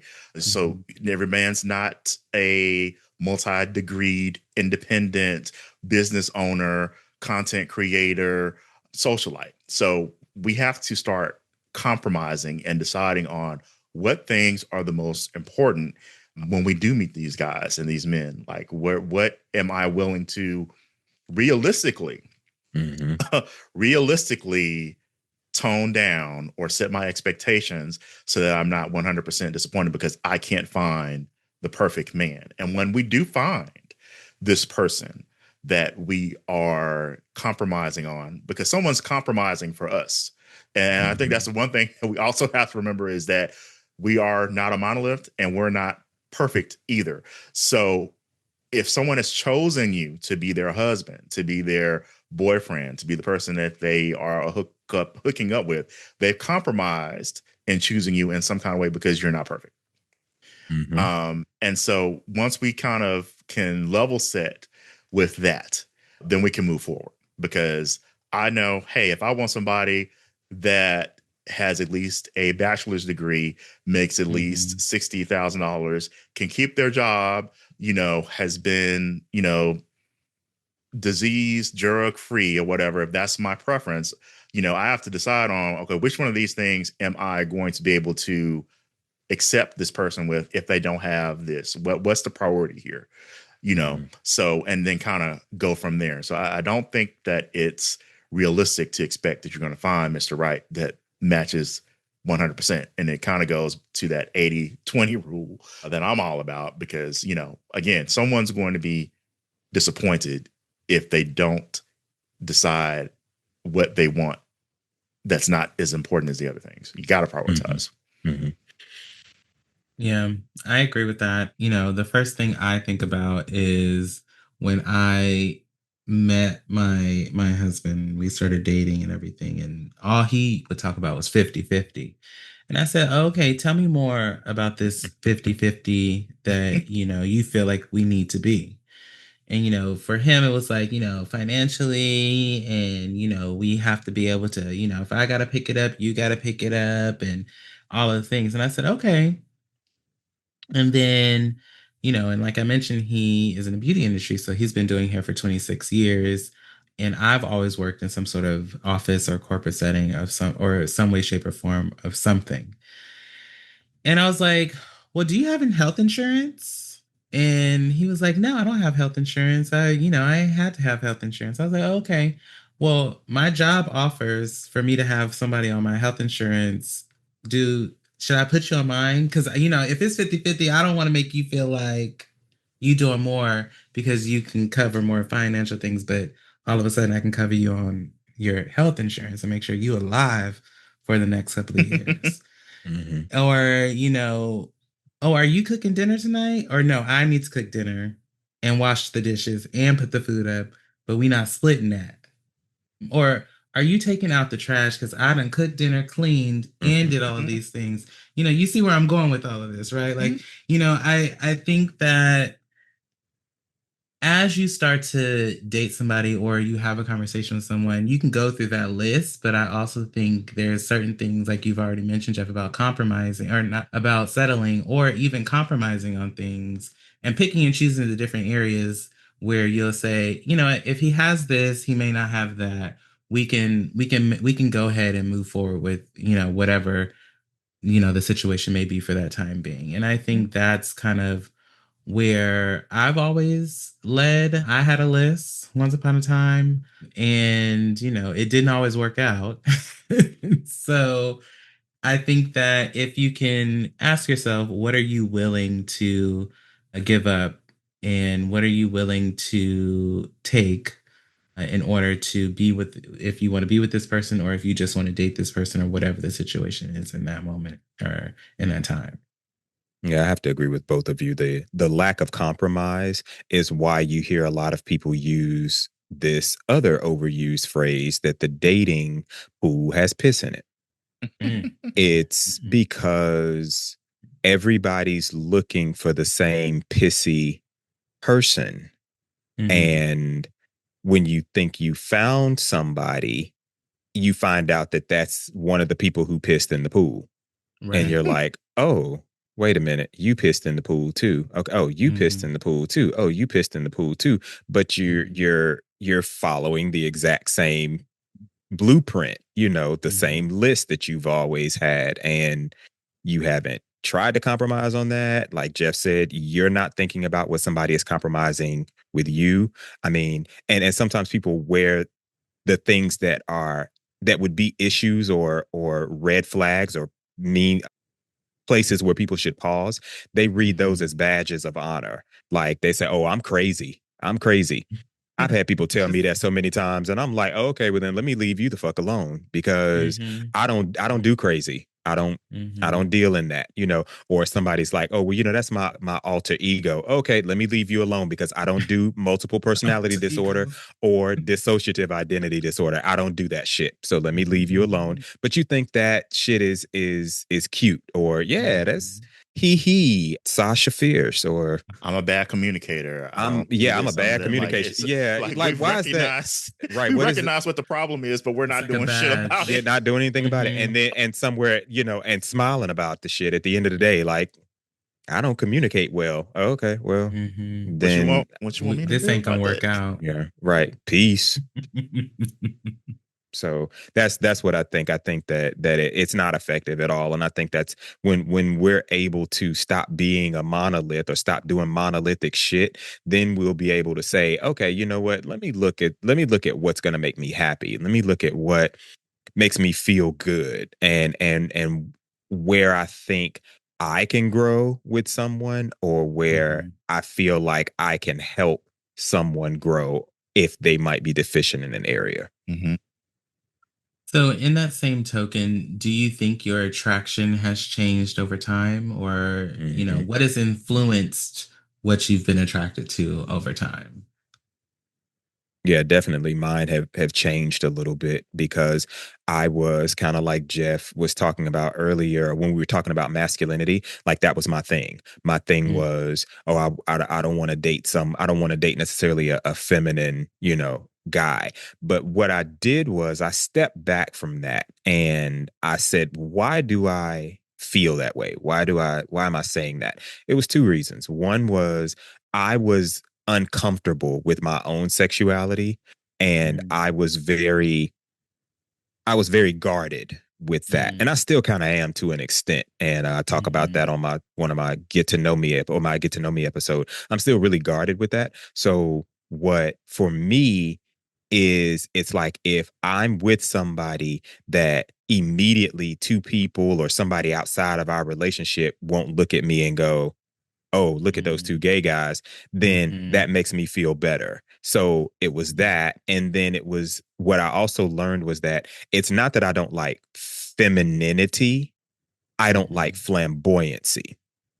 That was the thing for me. So it didn't have to be like flamboyancy could be, oh, I can go 0 to 100 real quick, or like your food ain't right at the restaurant, so you immediately ready to go off. Like I don't deal with that. But then also from a male perspective, the first instinct that you have when somebody wrongs you is to immediately go to anger or immediately be ready to fight. That's kind of, you ready to crash out, as people say, like that, or spaz out. Like that's flamboyant to me. And I'm like, no, I need you to check in with what you're feeling in that moment and respond accordingly. So either way in that, I've learned that I just don't like that. So when you have guys that are hyper masculine, or you have guys that are hyper feminine, or even when I dated, women years ago, women who were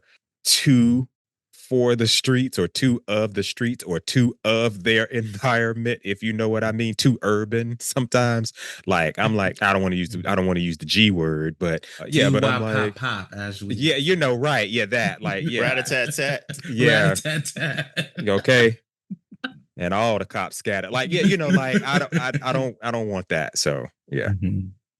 I feel that. I mean, the only thing that I would add is before I got married, I dated different types of guys. And, a lot of the things that come up when we talk about the preference part of the conversation is, if black men like to date white men or if white men like to date black men, and then the sexualization behind white men dating black men and all of the things. I find myself just being like, well, okay, as long as they're not being disrespectful about it, can they just not like want to date a black man if they don't want to? Like what exactly are we holding on to when this conversation comes up, when it comes if they're talking about, no, I don't date black men, and I'm like, okay, no, goes deeper than what you're just saying to me, that you don't like to date black men. This is more to that. Or are what are we trying to get out of the conversation if this is what the person is saying? We don't need to have a further conversation because we know that it goes way deeper than that. And I just feel like my spectrum is all over the place. I've dated Filipino men, I've dated Hispanic men, I've dated an Indian guy before. I think that over time, the type of men I've been attracted to, the consistency part is that they've all been older, mature men, either in the same age group as me or a little older than me, because I don't want to be having. I think I'm a little too old to be a himbo now. In the back days, maybe so, but now I'm more than sure I'm too old to be a himbo. I don't want to be having a conversation with somebody who is younger than me, and I'm just looking at them like, gosh, she sounds so stupid. Because that's the first thing that's going to come to my mind. Like, I just don't want to do that. So has it evolved? Yes. But, I've been pretty consistent all my life that I've always dated somebody older than me. And it's just, I've dated all around the spectrum of type of men that I found attractive. But I think that's just the eclecticness of who I am. Okay. There's nothing wrong with that. Similar to you, I have at least hooked up with the entire spectrum, the entire rainbow. And so, cultural background, race has not had a bearing on my feeling someone is attractive or not. As far as getting to the point where we've had a actual relationship or gone on more than, 3 dates, that's been exclusively black men. And so when I was younger, I wanted guys that looked more similar to me and were in the same age range, because that was just more what was available as far as that dating pool. So if you were 25 and I thought you were attractive and I was 25, good, great. Let's, see where things go. And as I've gotten older, I kind of increased my age range to a bit, and now it's kind of similar. Like, now that I'm 50, I still kind of am in that same little window. Like, okay, well, 40 is about the lowest I can go. 61 is probably like the highest I can go. We need to be within that range for me to think that you are a valuable person for me to date. Because as I've gotten older, I realize, kind of like what you just said, Dana, I need someone that I can share commentary on things that generationally you would know. Like, if I quote The Color Purple, you need to know about that. If I quote A Different World, you need to know about that. I don't want to have to explain to you what it was like waiting on the Scream video with Janet and Michael to premiere, or, watching, certain touch points, like when Baby Jessica fell down a well. Like, I don't want to have to explain. Wow. You took it there. Right. Okay. See, that's the other thing he does. He'll bring something out of the sticks and you be like, whoa. Yeah, Yes. Those are things that if I want to talk about, I don't want to have to explain that to you. So I will need you to be within a certain age range physically. When I was, ever since I was, young, I did kind of like guys that were kind of not necessarily, muscular or whatever. I knew I didn't like guys that were too skinny.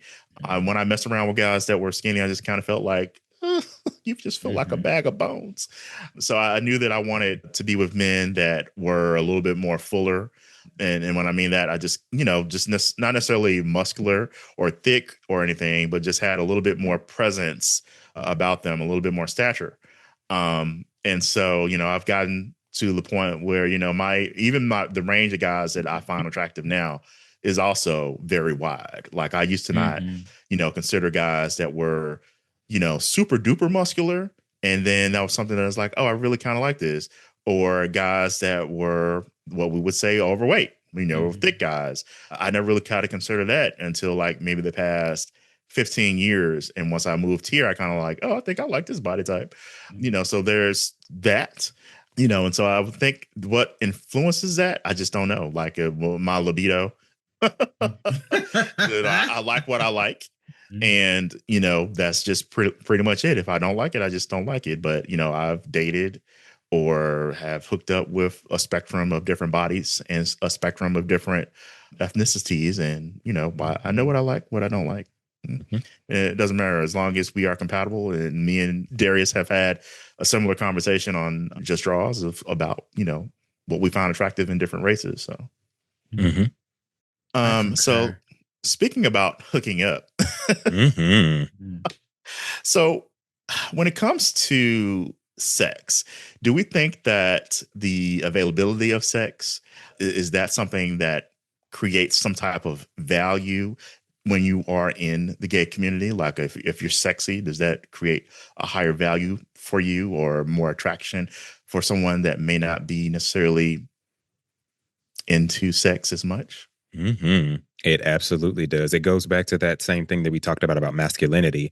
And for me, it's that whole thing of masculinity is that premium, is one of those premium options. If you are sexy, you have a nice body, you got, you showing off bulge and all of that stuff on your social media, that's going to get people in the door. People are going to come after that and they are going to accept you more because you have pretty privilege or you're a body boy or all of those things. So they're going to put you on that pedestal initially, until you start to engage with them, and then maybe they will go, okay, well, maybe this person's not for me, or this person looks this way or has this sort of physical or aesthetic appeal, but they don't have anything else. There's no substance there. But that's always going to get you in the door. And it's unfortunate because, again, there are really dope people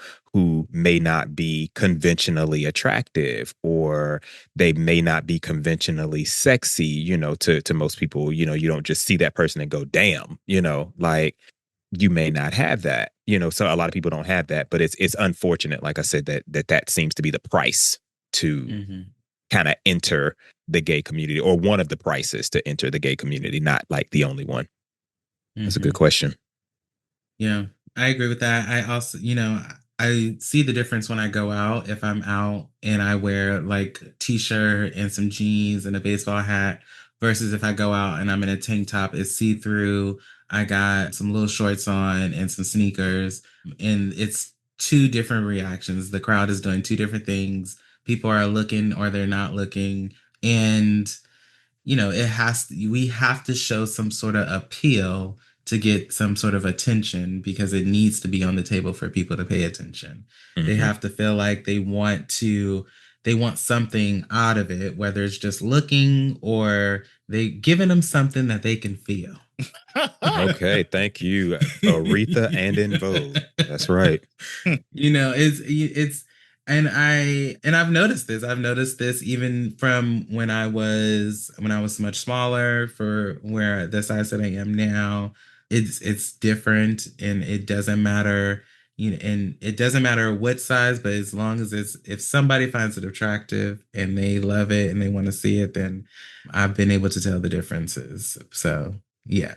Yeah, I feel like because men are very visual and sexually charged as it is, I think that's just kind of part of the game. And I don't think there's anything necessarily wrong with that.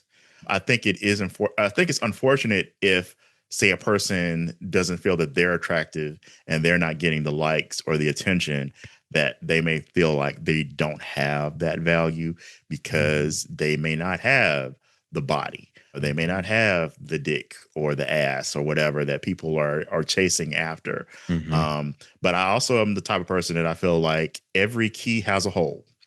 And sometimes you just got to make sure that you are in the right crowd of people that are attracted to what you're giving. And that might not necessarily be the type of people that you are attracted to. But you also have to be realistic, with that. Like if you are not a body boy and you're around the body boys that want other body boys, you may want to level set about what you are chasing after or work on those things. And that doesn't mean that every body boy wants another body boy. There's body boys that like them thick, like them thin. They don't care, so that ain't ever stopped a lot of people from getting that muscular dude or whatever. But you do have to find that crowd that is into what you're presenting. I will say that's what's so hard too, though. It's hard to kind of find some of that stuff, especially if you're looking for, if you're not a body boy, but you like body boys, like the chances of you running across somebody that is a body boy that will want you is, it's difficult. It's rough. And not to say that it's impossible, but it's rough to find sometimes. When you say body boy, we're talking about boys that work out, right? Like that. Yes, like okay. In the built, muscular, have visible abs, 13% body fat around that or less, that range of guy. Yeah. Okay. Yeah. I just wanted to clarify for my own. Yeah, not necessarily like, a thick muscular guy, like what I want to say, like a rugby player or something like that. When I say body boys, I'm talking about, the type. They're in the gym. Yeah. They always shirtless and all that. Yeah, and their Instagrams have fit in it. So so-and-so fit so-and-so fit blank, yeah. So these fit pages, yeah. Yeah. Oh my God, I'm gonna have to like look at this. Look at the usernames. Yeah. Yes. Yeah. So, I don't think it's impossible, but it is something that you would have to put more effort. And the same would go like if you are a person that, wants somebody that's super thin and skinny. Sometimes those people don't deal with people that are, even muscular. So some people do not like muscles. Muscles can feel like stone, very hard and, not buoyant or bouncy or anything like that. And I like a guy that's like a rugby player because they have, the muscles and they got a little bit of the juiciness as well. You got the great mix of things, that's just one of the types that I like. So yeah. That's where I'm at with it. I don't think there's anything wrong with, showing a little bit more if that's what you want. I think we all should have the ability to express ourselves and be a little bit more sexy if that's what we want to do. But like you said, Dana, like I noticed that, in certain environments, I've been like groped or people have like, felt on me, felt on my chest, felt on my butt, grabbed my crotch. And I just kind of like, we all just getting sexually harassed up in here because it's just one of those things. What did you do when that happened? Okay. So my initial reaction 9 times out of 10, if I can't see the person, my reflexes normally get me in a position where I try to like find out who it is and like grab them. Just because I have very quick reflexes, usually because I'm a gamer. If I know the person, because this has happened to people that I know, it's going to like, oh, it's just you. I don't really care about you touching on me or whatever, then that's fine. But if I go to a circuit party or when I've been to circuit parties and that's happened, I've been like, kind of like, I don't know you. Fuck you touched me for like, I don't. And I can be attracted to them, but I just don't want that to happen. But I let them know like, hey, I do not want to be touched by you. I don't know you like that. And, they could be attractive and into me, but that just kind of like turns me off. And I'm just like, whatever. I don't care. I didn't ask you or present this to you to be touched. Like you can do that with those other guys, not me. Okay. But like I said, it happens so often and a lot of people really don't talk about it because some people like to, be groped and things like that. I'm not one of those people, even though I'm a physical touch person, if I don't know you like that and I haven't invited you to do that to me, then no, I don't want that type of touch from, a stranger like that. It's not my thing. So if you see this and you see me out, you may want to have a little bit of a conversation with me first before you just try to touch on me. Okay. Better.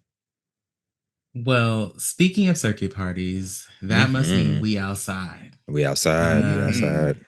So my question for us, for you all to kick it off is, why do so many of our social spaces, infrastructures, and centers around the same thing? So clubs, bars, and parties, whether that be like a friend party or a big circuit party, like you've already mentioned.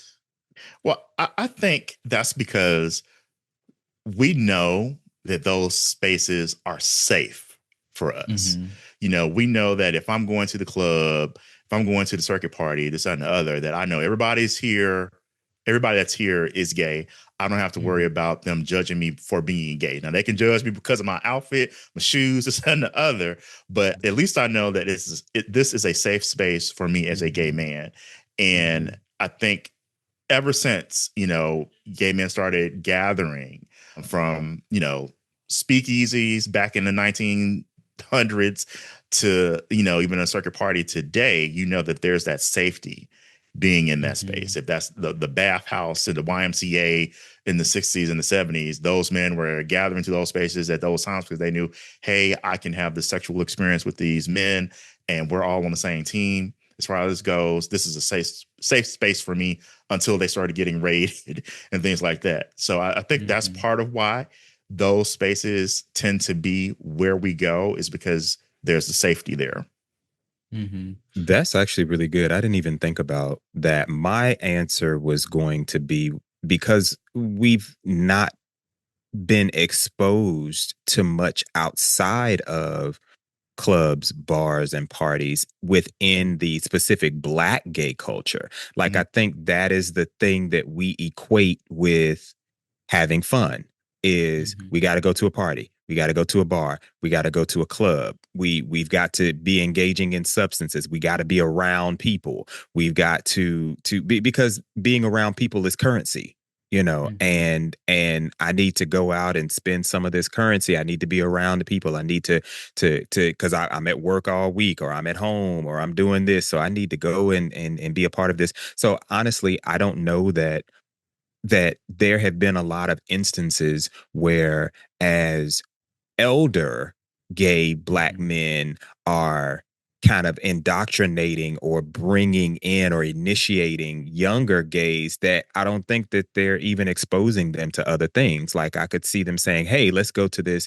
gay film festival together and go look at let's go to this queer art show. Let's go to this museum that has an exhibit on, gay culture or ballroom culture. Like, I don't know that we're doing a lot of that in the community, or even a gaming conference, gamers, gay men who game, like, I don't know that we're doing any of those things, because they weren't taught to us, which weren't taught to the people before them, which weren't taught to the people before them. So the cycle continues. See, the only thing with that is that, those things didn't exist before. But now, again, if you know better, you do better. So if you know, hey, there's a Pride event in this city next week, let me see what's on Facebook. Let me go to Meetup. Let me see where the people going to be that isn't the club, that isn't the circuit party, that isn't the park. So I can go do these things. Now, do people go to these seminars and discussion panels? I don't know. I've never been. So full disclosure, I've never been. I'm telling you, I tend to not go to those they go to Pride events anyway.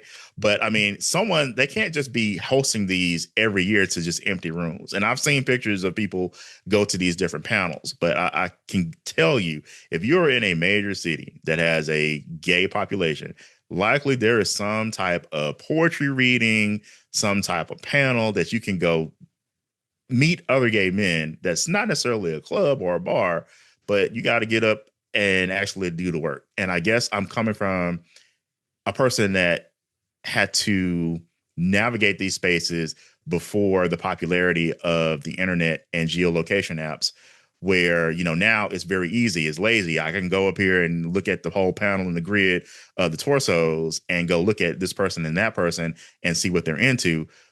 Now that's a lot easier than back in the day when you'd be like, oh, I didn't seen this dude at the club 2 times. I'm gonna go talk to him this third time and see what's going on. You know, now you got to be for those types of things, you got to put in a little bit more physical effort. And a lot of us just don't want to do that. And it may mean that, hey, I got to be outside the house after 10 p.m. or I got to get up and go to this panel at 10:30 in the morning, and maybe people will be there, maybe they won't be, but you can't say that, oh, there's nothing to do or there's nothing but the bars for me or the clubs for me if you don't go out and start hitting the pavement and going to experience these events.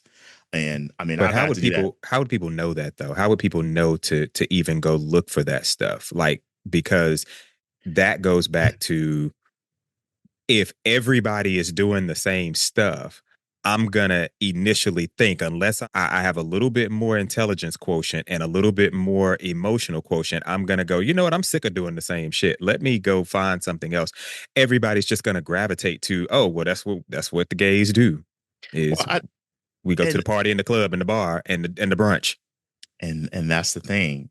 Like, we have the whole world in our hands. But we never use it for the things that are just the very simple, just, oh, where are there other gay men for me to meet? Like, you can ask Google, you can ask Claude, you can ask Gemini, all these different things, but people don't do that. So because we're a monolith. You can't make the people drink the water once they get to the fountain.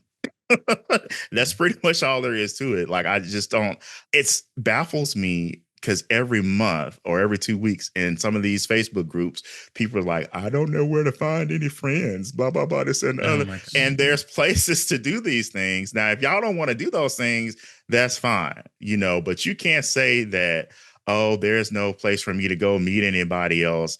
You know, you're going to have to get up off your introverted butt and actually do these things. Mm-hmm, and I say that as an introvert myself, is that until I started putting myself out there, doing things outside of my norm, I was never able to build the little circle of friends that I have now. I had to actually put in more effort to that. Mm-hmm. And, you know, until I started thinking like, okay, well, what are some other things that I can do? And just started talking to people, asking people online, you know, where can I go to meet people physically? You know, if I never did those things, I would probably still be with Darius as my main friend and maybe one or two other people. You know, that would be a great thing. You just have to do some.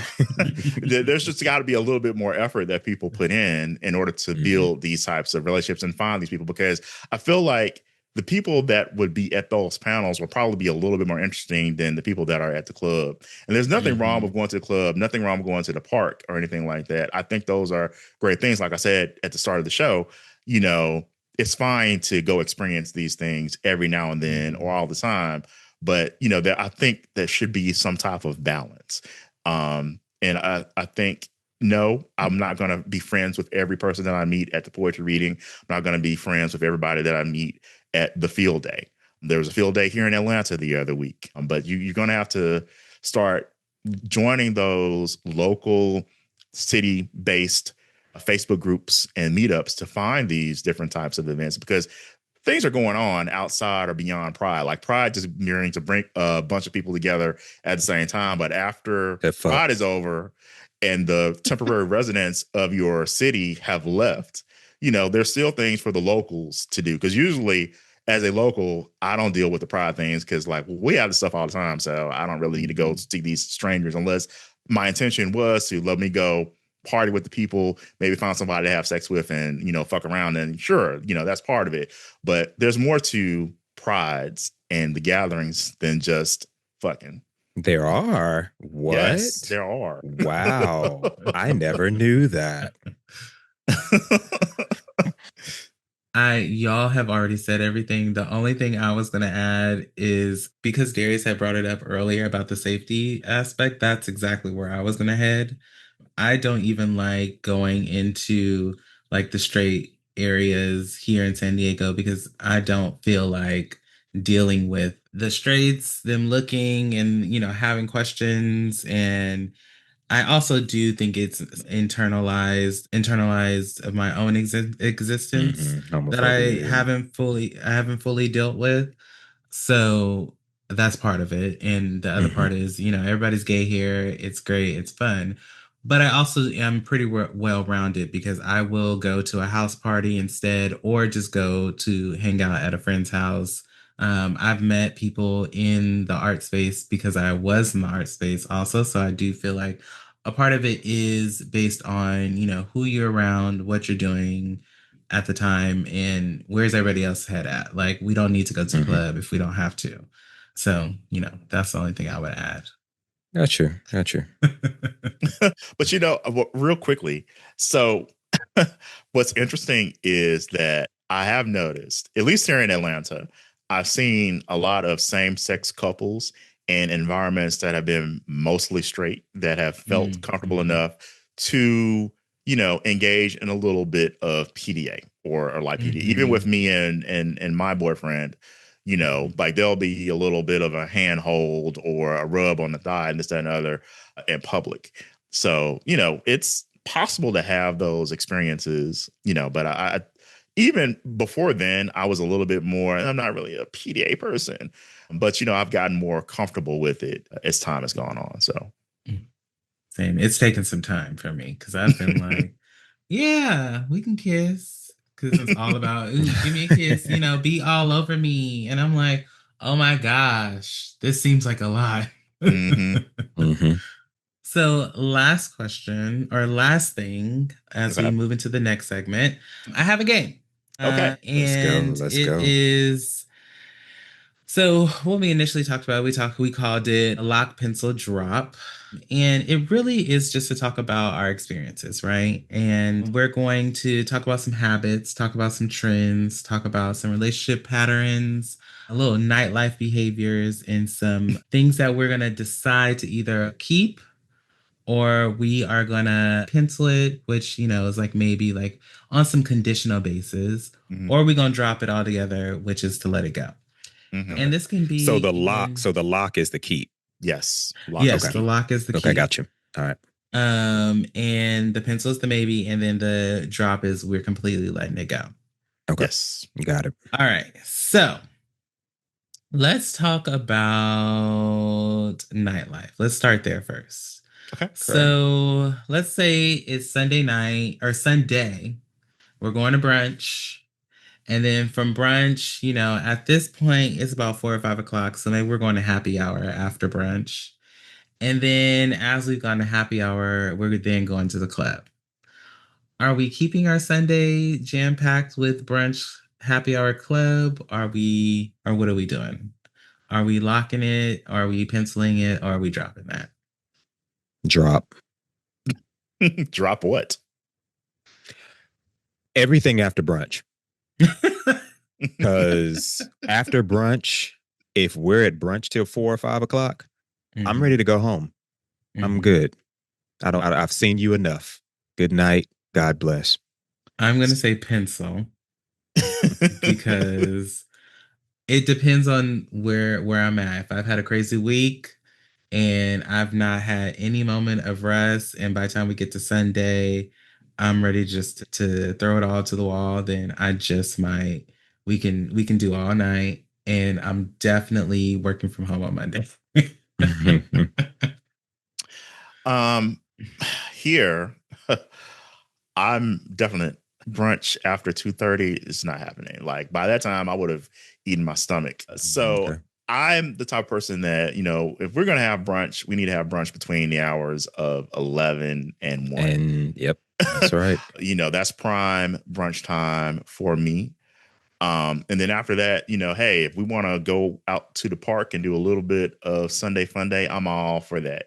Now, once we get to like 5 o'clock, I want to go home. I want to be at home at 5 or winding down, because I'm likely working on Monday. And even though I work from home, I just don't want to be out all day and then have to get up and go to work early in the morning or sign into work like the next day. I'm not doing that. Let me have my Sunday at peace so I can reset.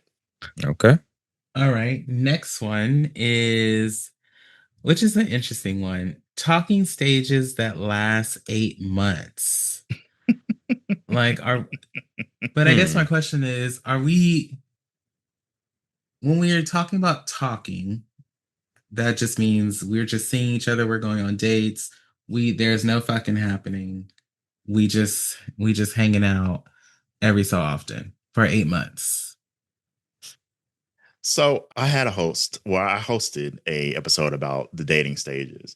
And for me, the talking stage, if after 8 months, we're not talking anymore. Like we've moved on to something beyond that. Cause I feel like it doesn't take that long to decide what you're going to do with somebody. Like if you got 90 days at max to figure out if this is a person that I actually want to date and see if there's going to be a relationship with.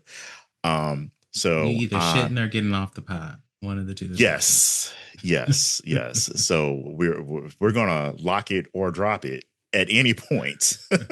It's gonna be within that first 60 days, really, because I can pretty much tell if I want to even continue talking to you within that 2 months. And I say that speaking of in-person physical, not online. That may be a little bit different.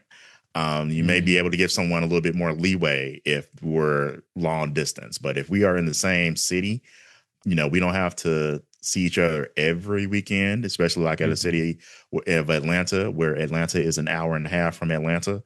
I'm not expecting to see someone that I'm talking to every week. Like we could date or go out on a date every 2 or every 3 weeks just to get to that point. But we're probably talking and texting at least. So we can decide if we're going to lock it a lot earlier than 8 months for me. So what are you doing? Are you talking 8 months or dropping it? I'm dropping 8 months. Okay, drop. Okay, we definitely would not be talking for at 8 months. Like we would have decided on by that time, we either dating or we just not. FWB. All right, I'm going to say pencil because a lot of my more recent relationships and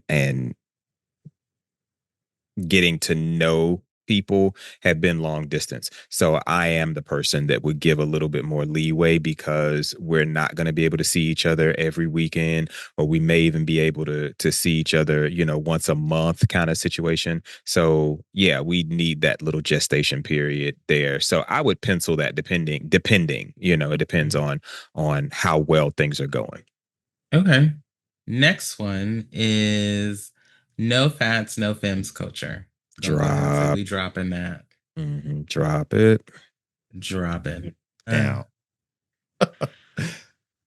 What about prioritizing appearance over character? We're dropping that. Yeah, drop. Yeah, we're going to drop that. I mean, realistically, yes, you do need to have some form of attraction to someone, but I think how you treat the wait staff is going to impress me a whole lot more than you having light green eyes. Agreed. Okay. What about vacation flings? This never happened for me. I was kind of pissed when I tried. Lock. Yeah. I am locking it. I don't mind a vacation fling if I'm not in a relationship or not in a situation. So yes, absolutely lock. Because there are people I won't get to see after that. Yeah, I'm for that. Like, you're on vacation, enjoy your vacation, because again, you're probably not going to see this person again. So yeah. Live a little. Exactly. And that's what I tried. It was when my friend was getting married and I wanted to, I was like, you should come, let's go. And it never went anywhere. Fuck. It never went. You was like, you should go. And it never went. It never went. Let's see. Falling for men who only text after midnight. That's a thing. Apparently. Thankfully, I've I've dropped that out of my life, and that never. Yeah, happened to I didn't know me. that was a thing. So I guess drop because I'm not awake after midnight. Mm-mm. I mean, you can text me after midnight, but you're not gonna get a response until the next morning. Yeah, till the next morning. Yeah. So if you're okay with that, then cool. Yeah. Now on the weekends, if I'm up after midnight, then you may get a response then. But if it's during the week, yeah, we're waiting until I wake up because I'm guaranteeing you that I'm going to be in D&D. Do not disturb. People hate that my phone goes to bed before I do. At 9:15, that motherfucker shuts down. The lights in my house go off at 10. Y'all had all day to text me, so too bad. So sad. All right, the last one. Are we locking, penciling, or dropping thirst traps? I'm gonna pencil. Mm-hmm. Yeah. I mean, I don't think all thirst traps have to be naked or nude or nude naked adjacent. You know, I think you can post a thirst trap where you just look really good, and that is what it is. So yeah, I'm a pencil that one. I'm gonna pencil it too. I'm kind of indifferent towards thirst traps like that because I don't like contrived thirst traps. So yeah, elaborate on that. You know, it's clear that I'm trying to get someone's attention by, you know, angling this camera where my butt is taking up the 3/4 of the screen, and then my face is in this right. And I'm looking back at it. Exactly. Yeah, I got to look back at it. Yeah, to make sure you're looking back at it. Right. Yeah. So I'll pencil it in. I'll let you have I'll give you the grace of maybe the thirst trap not being, you know, so purposely thirsty. I love that. Well, thank y'all for entertaining my foolishness. Yeah, that was cool. That was cool. That was I like cool. these types of shenanigans. Yes, right. We haven't had a game here in a while. In a while. Yes. So as we kind of wrap up things, I want us to maybe like leave one question for our viewers and or our listeners. So my question to the audience, and this is for engagement, hopefully you all will come into the DMs or come into the once this episode posts, you know, or airs, that you will come in and kind of answer these questions. But my question is, are our interests truly ours, or are they shaped by what gets the most attention in the community? Who else? Who wants to go next? Jeff, do you want to go next? I'm going to let you have it. Okay. My question is, if someone completely stepped outside these norms and the ones that we've talked about throughout this episode, would we embrace them, or will we be side-eyeing them? Good question. So that is a good question. I can't think of anything. You can't think of a question? Okay. I can't think of one. No, I'm sorry. Okay. All right. No problem. All right. Any last words?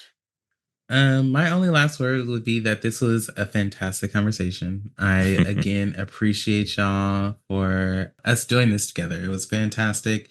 And I think it gives people something to think about, especially with times that we're in our community, and conversations that should have been had and, you know, consistently should be having. So I appreciate having this conversation with you all, and thank you. All right. Awesome. Yeah. So thank you for collaborating with us, and we're collaborating with each other. Yes, absolutely. So for everybody that's out there listening and watching, at the end of the day, this conversation really isn't about calling people fake or judging how anybody chooses to live. The only thing that this is about is really awareness. Because, yeah, we're not a monolith. You know, that part may be true, but we have to be honest about the fact that there are patterns, that those patterns shape what we see, what we value, and even what we think we want. So if we never question it, we end up living on autopilot, okay? Thinking that we're choosing freely when really we're just kind of following a script. So maybe the real work isn't just saying we're not a monolith, but maybe it's making space for people who don't fit the mold without side eye, without exclusion, without making them feel like, again, as I said earlier, they're doing gay wrong. Because real diversity, it just doesn't sound good. It doesn't just sound good, excuse me. It looks different. It feels different. And then sometimes it just kind of makes us uncomfortable. But that discomfort might be the one thing that will set you or us free. All right. Okay, fam. So that is a wrap for this episode of Hella Drawz. We hope that you felt the love, laughed a little bit, and maybe learned something new. And remember, the conversation just doesn't stop here. Make sure to follow us individually or on our respective shows' social media. So let us know your thoughts, share your stories, or just say, well, damn, now I got to go figure out who I actually am. Or you can say, and that's the real Chisme. All right. All right. So until then, just be bold, just be beautiful, and most importantly, just be a polylith. Correct. We will catch y'all next time. Peace. Bye.